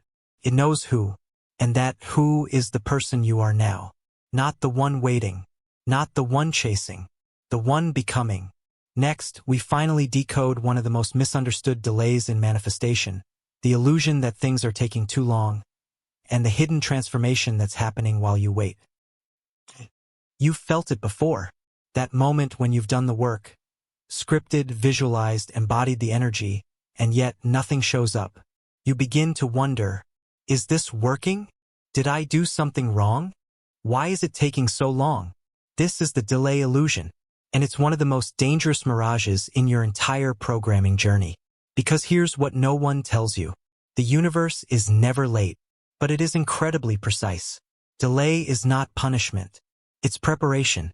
It's the space between your signal becoming stable and reality catching up. And in that space, you're being watched. Not by a deity or judge, but by the field itself. The quantum field is intelligent. It doesn't respond to flashes of emotion. It responds to consistent identity. So here's what's really happening when you feel delayed. The universe is testing for continuity. It's checking. Will you act the same way without the result? Will you stay in the frequency after the high wears off? Will you continue to trust, to choose, to walk the signal, even when the mirror stays blank?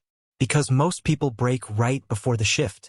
They ask once, feel the high, then spiral when nothing shows. But those who hold the tone, who refuse to betray the future just because the present is quiet, they are the ones who bend reality. Let's go deeper.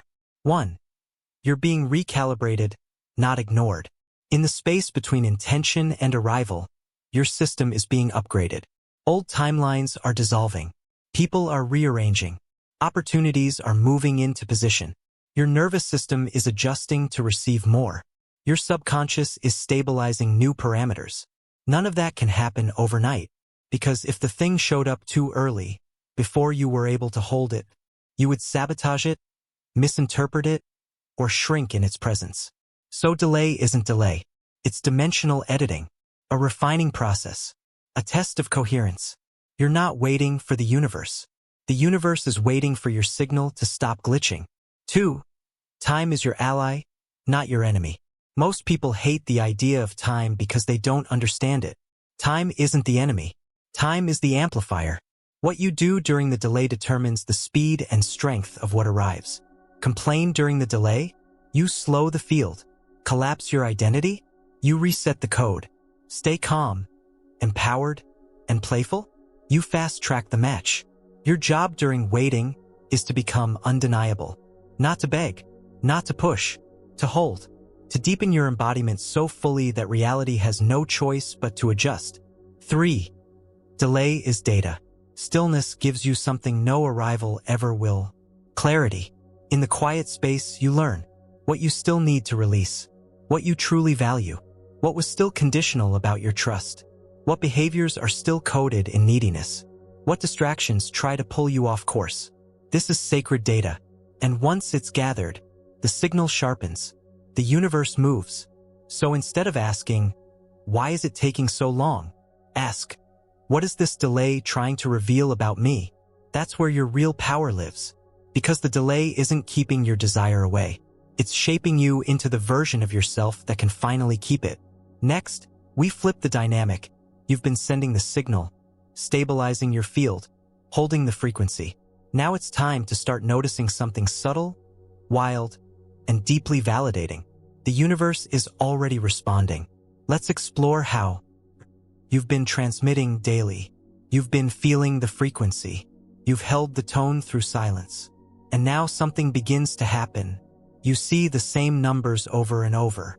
A specific word keeps appearing. A stranger says the exact sentence you were thinking. You randomly meet someone who matches your script. You accidentally open a video that answers a deep question.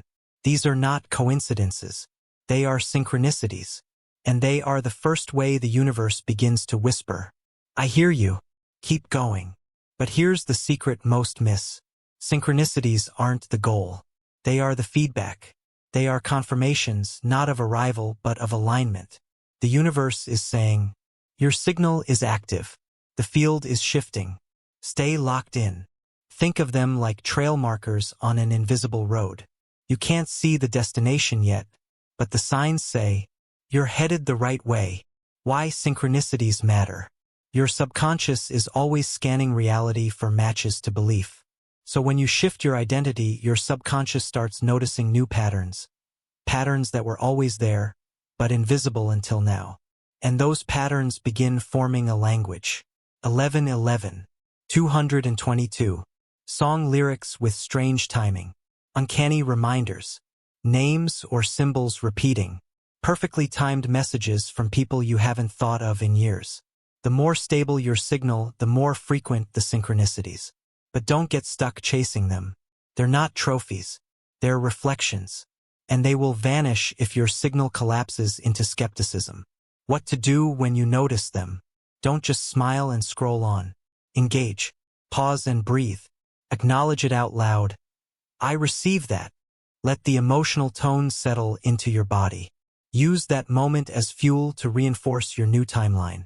Because every time you notice and anchor a synchronicity, you strengthen your relationship with the field. You build trust, and trust becomes acceleration.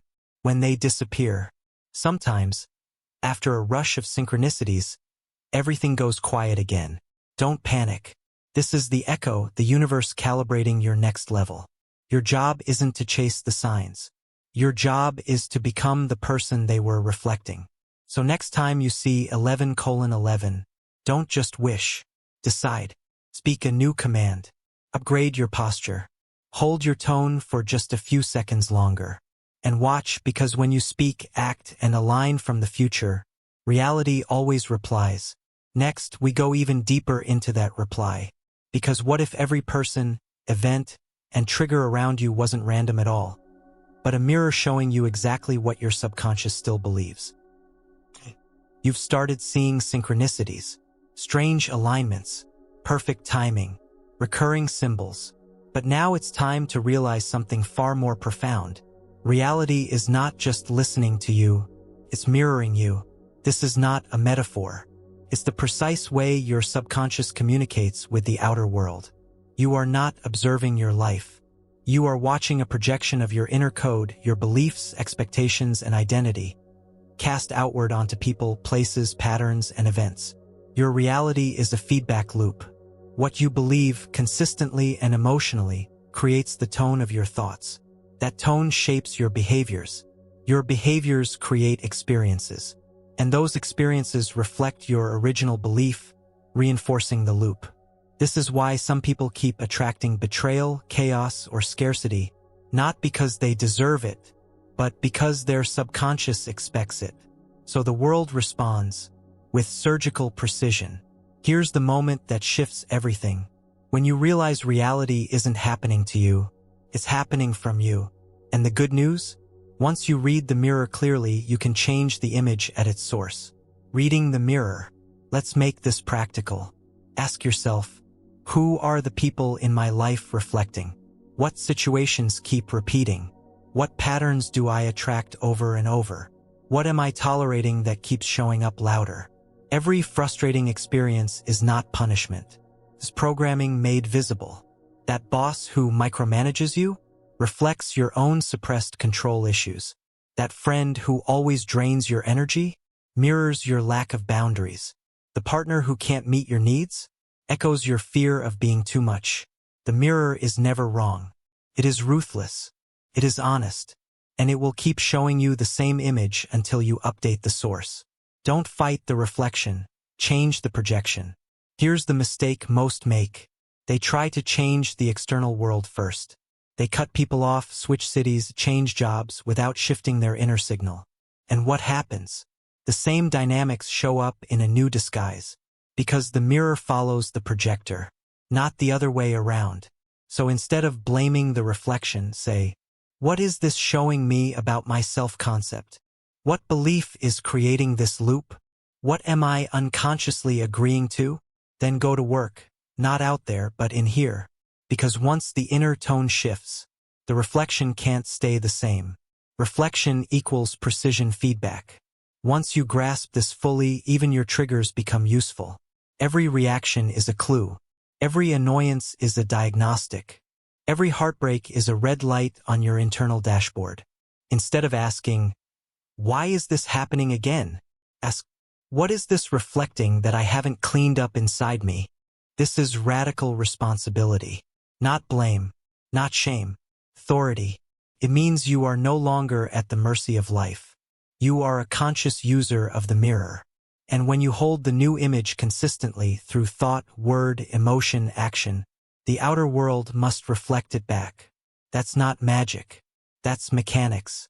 Next, we break down the fuel that makes that reflection speed up or slow down your emotional state, and how to use it like a magnet for faster, sharper manifestations. Your reality is mirroring you, but it's not just mirroring your thoughts. It's mirroring the emotional charge behind those thoughts. Because thoughts are the instructions. Emotion is the voltage. Without emotion, a thought is flat. It has no depth, no signature, no magnetic pull. But when you attach emotion to an idea, when you feel it in your chest, your skin, your breath, you supercharge it. And that energy gets sent into the field, where it begins bending probabilities around it. Here's the hard truth. You are not manifesting what you want. You are manifesting how you feel most of the time. That's why people who always expect disappointment get it. That's why gratitude changes things so fast. Because it's not about the words, it's about the felt sense of abundance. Let's break this into clear, usable steps. 1. Emotional signal equals magnetic pulse. Think of your emotions like waves. Every emotion has a frequency. Shame and guilt, dense, low, heavy. Fear and doubt, contracted, jittery, chaotic. Peace, expansive, open, still. Love, joy. Gratitude, high, coherent, magnetic. The higher and more stable the frequency, the more your field becomes an attractor. The lower and more erratic, the more your field becomes a repeller. This isn't moral, it's electrical. So if you want to become a magnet for upgraded outcomes, you must train your emotional baseline. 2. It's not just feeling good, it's feeling on purpose. This isn't about chasing highs or faking positivity. It's about generating emotion that matches the result you're asking for. Ask yourself, if this desire were already fulfilled, how would I feel? Can I feel that now, without the form? Can I stabilize that emotion for 30 seconds? Then 2 minutes? Then an hour? That emotion is the signal. And the more often you sustain it, the faster the mirror bends to match. Try this exercise. Sit quietly. Bring to mind a memory of real gratitude or joy. Let your body remember the emotion. Then bring your desire into that same emotional space, as if it's already here. This is the language the universe understands. A vivid picture, charged with a real emotion. Not hope, not doubt, but certainty, in your cells. 3. You can practice emotion like a skill. Most people think emotions are reactive. You feel what you feel, but you can practice emotion like a muscle. Gratitude reps, calm breath cycles, joy visualizations, emotional anchoring. You train your nervous system to spend more time in elevated states. And those states become your default signal. Suddenly, you stop chasing outcomes, because you feel like the version of you that already has them. And reality responds to that identity. A warning. Don't fake the frequency. This isn't about forcing a smile. If you're heartbroken, acknowledge it. If you're frustrated, let it breathe. But don't camp there. Let emotion pass through, not take over. Then return on purpose to the signal you want to stabilize. Because when your emotions become intentional, your life becomes magnetic. Next, we confront the trap that ruins most people's affirmations. Mechanical repetition without feeling. And what to do instead if you want to program your subconscious in a way that actually sticks. You've learned that emotion is the magnet. It's the amplifier, the charge, the command. But now we need to break a widespread myth. Repetition alone does not reprogram your subconscious. Yes, repetition matters. Yes, it's part of the process. But if you're repeating lifeless affirmations, mouthing mantras without connection, chanting beliefs you don't truly feel, then all you're doing is mechanical input with no voltage. It's the emotional state behind the words that makes them real to the subconscious. Let's be brutally clear. Your subconscious is not logical. It doesn't evaluate truth the way your conscious mind does. It evaluates what you feel to be real. That's why repeating, "I am confident," while feeling small does nothing. That's why saying, "I am wealthy," while swimming in fear doesn't work. That's why journaling, "I deserve love," with a clenched heart keeps looping the opposite. Repetition without feeling is noise. It's a dead signal. But repetition with emotion? That's ritual. That's encoding. That's how you shift neural pathways, recondition identity, and alter the feedback from the field. Let's fix your approach now. 1. Stop forcing what you don't feel. First, if you're saying things you don't believe, your subconscious knows. Instead of faking confidence, use bridge statements that feel reachable. I'm learning to feel confident. It's safe to explore a new version of me. Each day, I feel more connected to my power. Now you're not lying to yourself. You're building rapport. You're giving your subconscious permission to evolve, gradually, truthfully. Because truth felt in the body is more powerful than fantasy repeated without feeling. 2. Anchor emotion into repetition. Before you say your affirmations, set the emotional tone. Try this. Close your eyes. Take 5 deep breaths. Recall a moment in life where you felt powerful, calm, or deeply grateful. Let the emotion rise in your body. Then say your affirmation into that emotion. Now the affirmation isn't just words. It's charged data. You've wrapped it in emotion, and your subconscious will listen. 3. Use movement and voice to lock it in. Your body is part of the programming toolset. Try this. Stand tall, shoulders back. Breathe with purpose.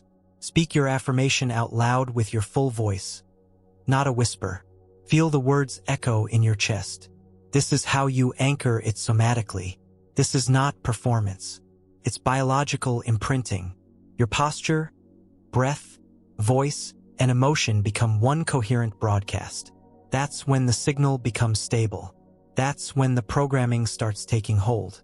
4. Repetition plus emotion equals ritual. Now, you're not just saying words. You're creating a daily state of being. 2 minutes in the morning, 2 minutes at night. Not rushed, not robotic. Just a quiet, emotionally charged loop of your new identity speaking itself into being. You do this not to convince the universe, but to convince your cells. And when your body starts believing, your life stops resisting. Next, we take the leap into the most powerful reprogramming method available.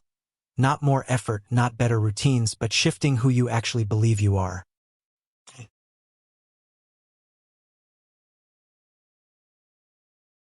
Everything you've learned so far leads to this. You don't manifest what you want. You manifest who you are. Want is conscious. Identity is subconscious. And your subconscious is always aligning your behavior, energy, and perception to match your self-concept. This is why you can set big goals but never follow through. Visualize wealth but still feel unworthy of receiving. Affirm confidence but shrink in real-life situations. Because the beliefs coded into your identity override your surface desires. So if you want to change your life permanently, don't focus on what you want. Focus on who you're being. Let's break this down. 1. Identity equals your default belief system. Your identity isn't just who you are. It's who you consistently see yourself as without thinking. It's automatic. It's invisible. It's woven into your self-talk, posture, habits, and emotions. Here's the clue. If something feels normal to you, it's part of your identity. If stress feels normal, you have a stressed identity. If rejection feels normal, you carry a rejected identity. If winning feels foreign, you don't yet have a winner's identity. This is not judgment. It's power.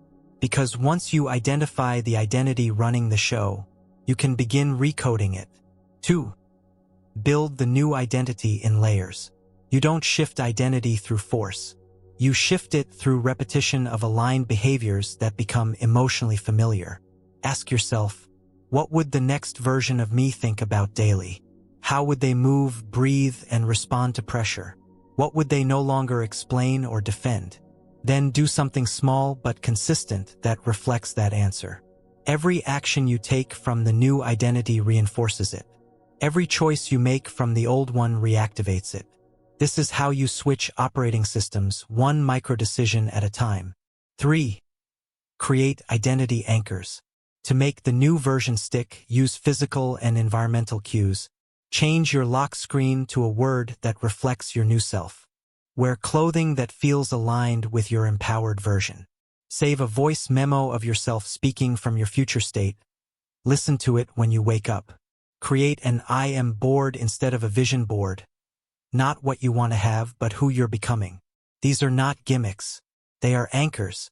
They give your subconscious repeated sensory input that says, this is normal now. This is me now.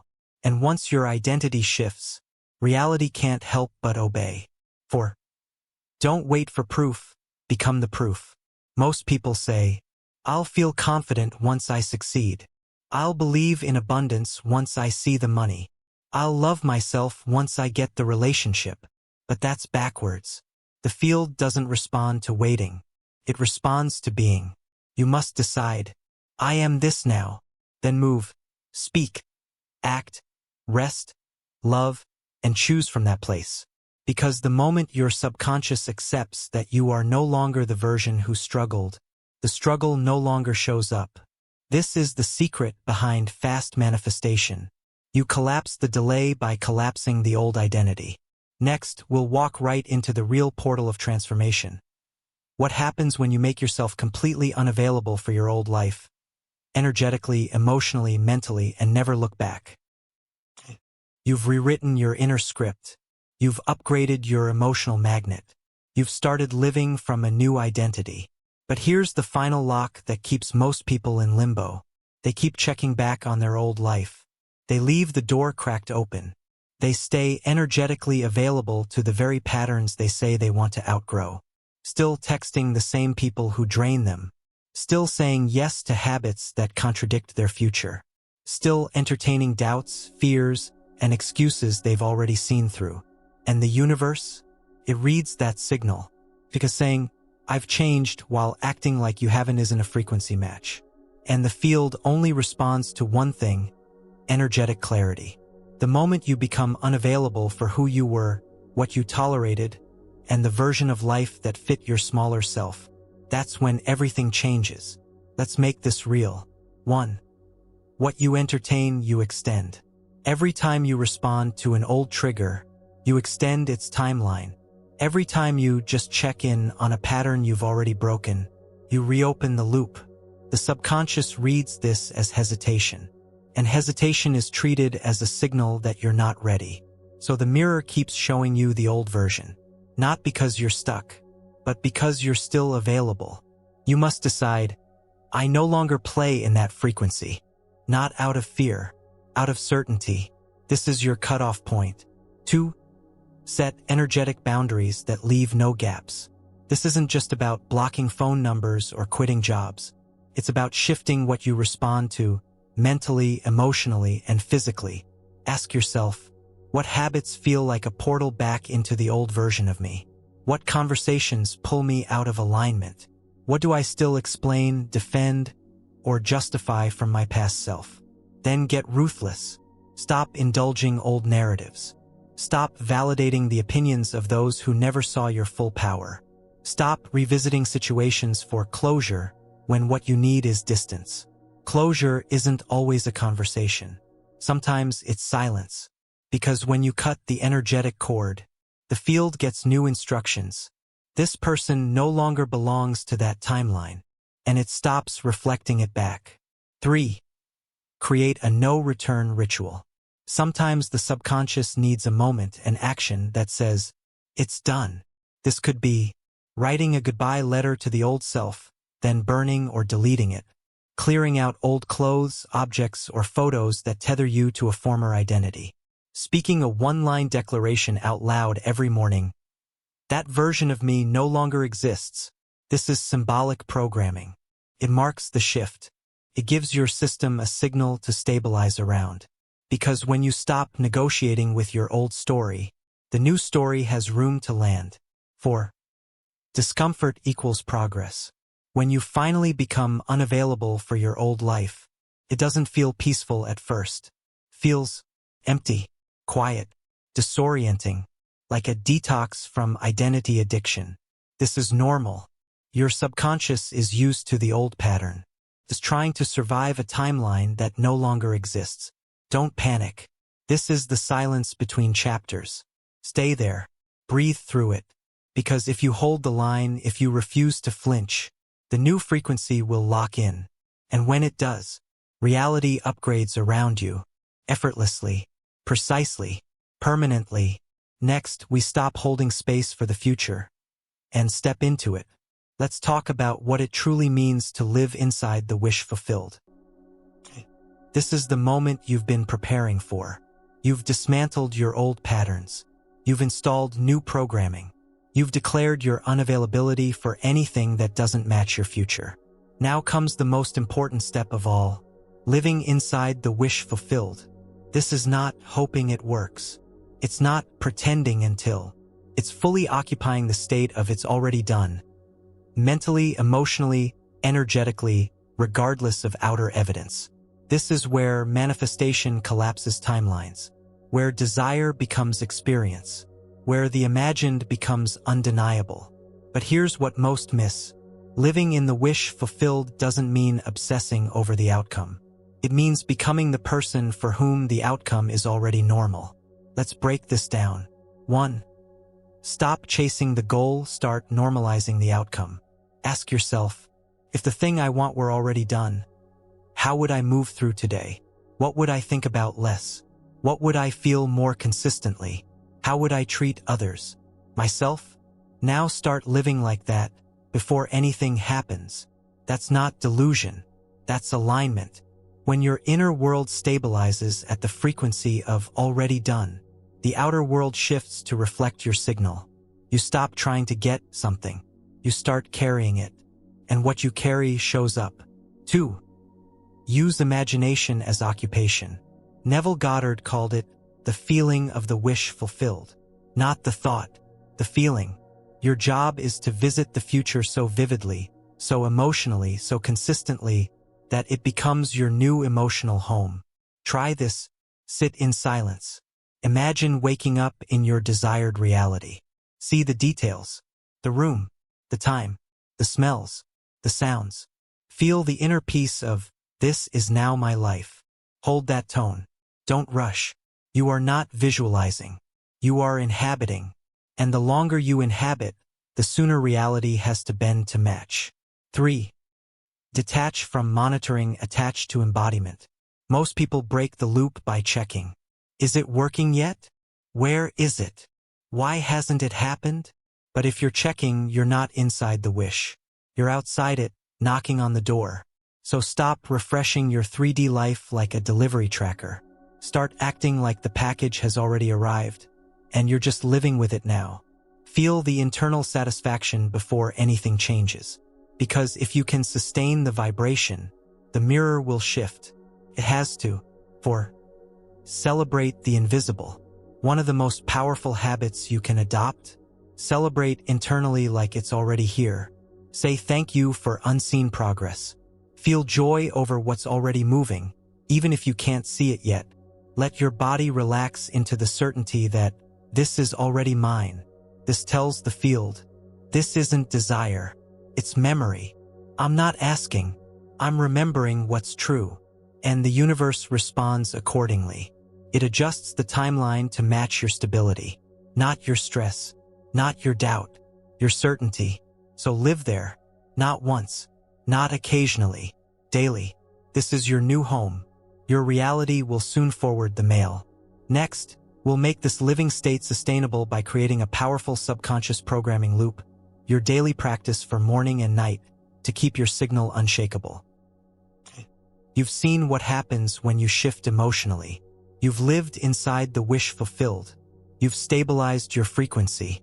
But now, to make this permanent, to keep your subconscious from defaulting back into old loops, you need consistency. Not intensity, consistency. That's where most people fail. They wait for motivation. They wait for proof. They wait to feel like it. But manifestation doesn't respond to random inspiration. It responds to ritualized repetition with emotional coherence. The subconscious thrives on rhythm, pattern, reinforcement, which is why the two most powerful windows to install new identity are the first 30 minutes after you wake up, the last 30 minutes before you sleep. Why? Because those are the gateway zones when your brain is moving through theta and alpha states. Your conscious mind is quiet. Your subconscious is wide open. And whatever enters gets stored. Let's build your daily reprogramming loop, one for morning, one for night, that trains your field to expect the life you've claimed. The morning ritual. Setting the frequency. Your morning determines your magnetic tone. If you check your phone first, you're reacting. If you jump into stress, you're leaking signal. But if you choose deliberately, you become a transmitter of a clear, elevated frequency before the world even touches you. Here's your blueprint. 1. Wake in stillness. Before touching your phone, take 2 to 3 minutes in silence. Breathe deeply. Let your mind return to your desired identity. Ask, who am I being today? What's already true in my reality that I now claim? This is not a checklist. It's a signal calibration. 2. Speak the identity. Pick 3 to 5 I am statements that reflect your end state. Examples: I am a calm, powerful creator. I am financially magnetic and emotionally secure. I am deeply supported in all things I desire. Speak them out loud, with breath, with tone, with presence. Feel them. This isn't affirmation. It's identity anchoring. 3. Emotional rehearsal. Visualize a scene from your future reality, but from inside the moment, not as an observer. Feel what it's like to open that message, to walk into that room, to smile at your bank account, to feel chosen, safe, unstoppable. Spend 2 to 5 minutes experiencing it emotionally. Then carry that tone into your day, not as a fantasy, but as a memory you're living from. That's the real shift. The night ritual. Sealing the program. If morning is about activation, night is about sealing. The final thoughts before sleep are the most potent of the day. Why? Because they loop during sleep cycles. They imprint directly onto the subconscious. And they set the emotional tone for the next 6 to 8 hours of your internal dialogue. Let's use that window strategically. 1. Clear the field. Before sleep, write down anything you're holding on to mentally. Worries, questions, to-do lists, emotional residue. Get it out of your system. Tell your subconscious, we're not carrying this into the dream field. This clears static from your signal. 2. Gratitude lock-in. Write or speak aloud 3 very specific things you're grateful for, real or imagined. Why imagined? Because the subconscious doesn't differentiate between what's happening and what's vividly felt. Say thank you for your desired future as if it's already here. Thank you for the new opportunities that keep showing up. Thank you for the peace I now live in every day. Thank you for the aligned relationship that feels so natural now. This is gratitude as programming. It sets the emotional state for the night, and that becomes your energetic broadcast in sleep. 3. Drift with intention. As you fall asleep, repeat one of your I am statements internally, gently, rhythmically. Let it float through your thoughts. No pressure, no performance. Just a soft repetition that becomes your final thought. I am safe. I am chosen. I am ready. It's already mine. This is who I am now. Your subconscious receives this like a final command, and it spends the next 8 hours finding ways to make it true. Make it sacred, not stressful. These rituals should feel nourishing, not like another task. They're not checkboxes. They're conversations with the version of you that already has what you're asking for. And the more often you visit that version, the faster you become it. Next, we make one final shift of awareness, one that takes your power from subconscious to cosmic. The energetic agreements you make every day without realizing it, and how to rewrite them with intent. Every morning you wake up, something powerful happens. You re-enter an agreement with reality. Most people don't realize it, but every day, through your thoughts, posture, emotions, words, and choices, you are telling the universe, this is the version of life I'm still available for. That's your contract, and the field accepts it without argument. If you wake up in dread and shrink into just getting through the day, that's your signal. If you say, I can't afford that without question, that's your agreement. If you say, nothing ever works out for me, even half-jokingly, that's your reality blueprint. The universe is not judging you. It's not punishing you. It's obeying your latest energetic signature. And the question is, are you signing today's contract consciously or by default? Let's make that visible now. 1. Every repetition is a renewal. Whatever you think, say, or expect daily becomes your contract with the field. If you repeat, I'm just tired, I always attract the wrong people, I hate my job, I don't have time, then that's not just a complaint. It's a cosmic signature. It gets stamped into your field like a document that says, please send me more of this. But here's the power you've now earned. You can rescind that contract. Right now, you can write a new one. You can say, I no longer consent to that pattern. I am now aligned with peace, clarity, and upgrade.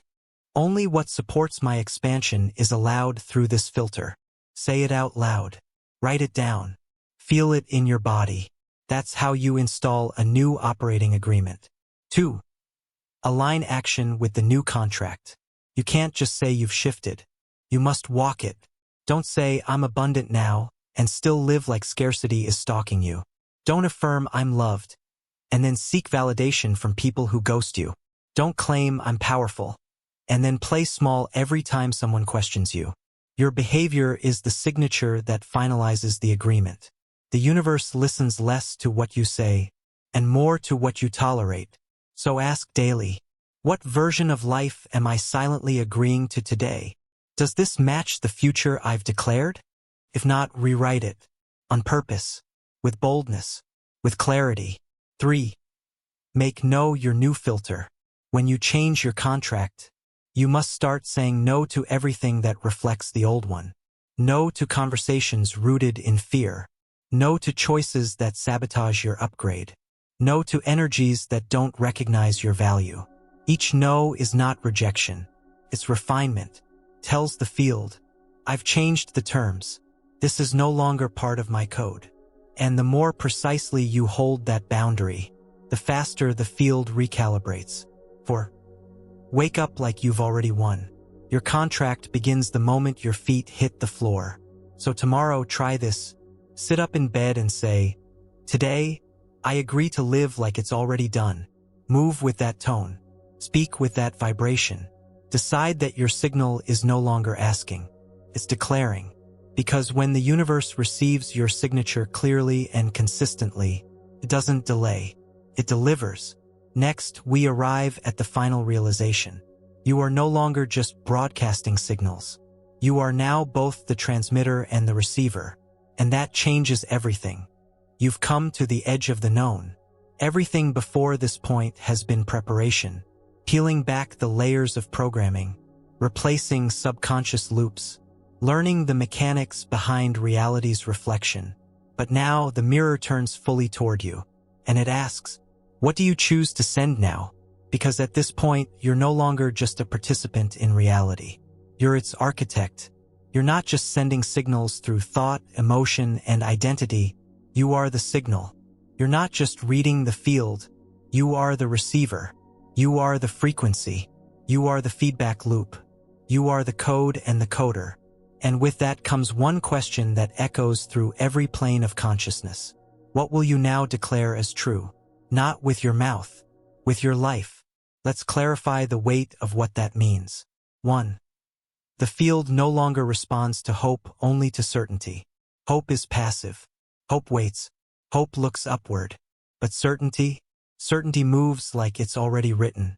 Certainty doesn't argue with delay. Certainty doesn't need reassurance. Certainty broadcasts. That's you now. So when you speak, think, move, and choose, ask, is this coming from certainty or insecurity? Because the universe doesn't calibrate to your doubts. It locks onto your dominant frequency. And when your dominant frequency is I know who I am, I know what I'm allowing, I know what I've declared, then all that's left is for time and space to catch up. 2. You've already been manifesting, now you're just conscious of it. Let's be clear. This isn't a new skill. You've been doing it all along. The question was never if you were manifesting.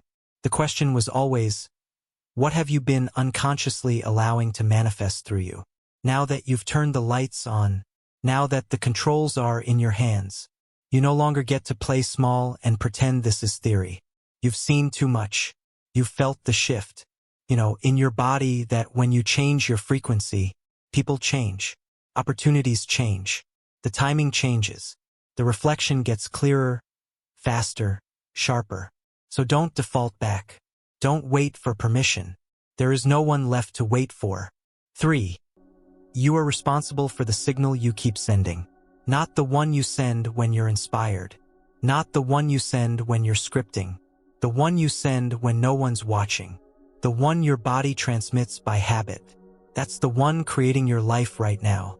So your job is not to manifest harder. Your job is to manage your internal broadcast like it matters more than anything else.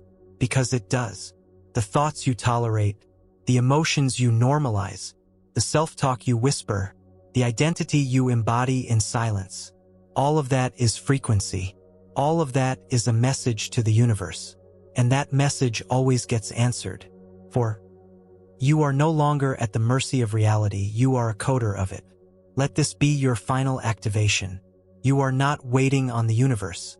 You are not asking it for favors. You are not hoping it hears you. You are issuing commands.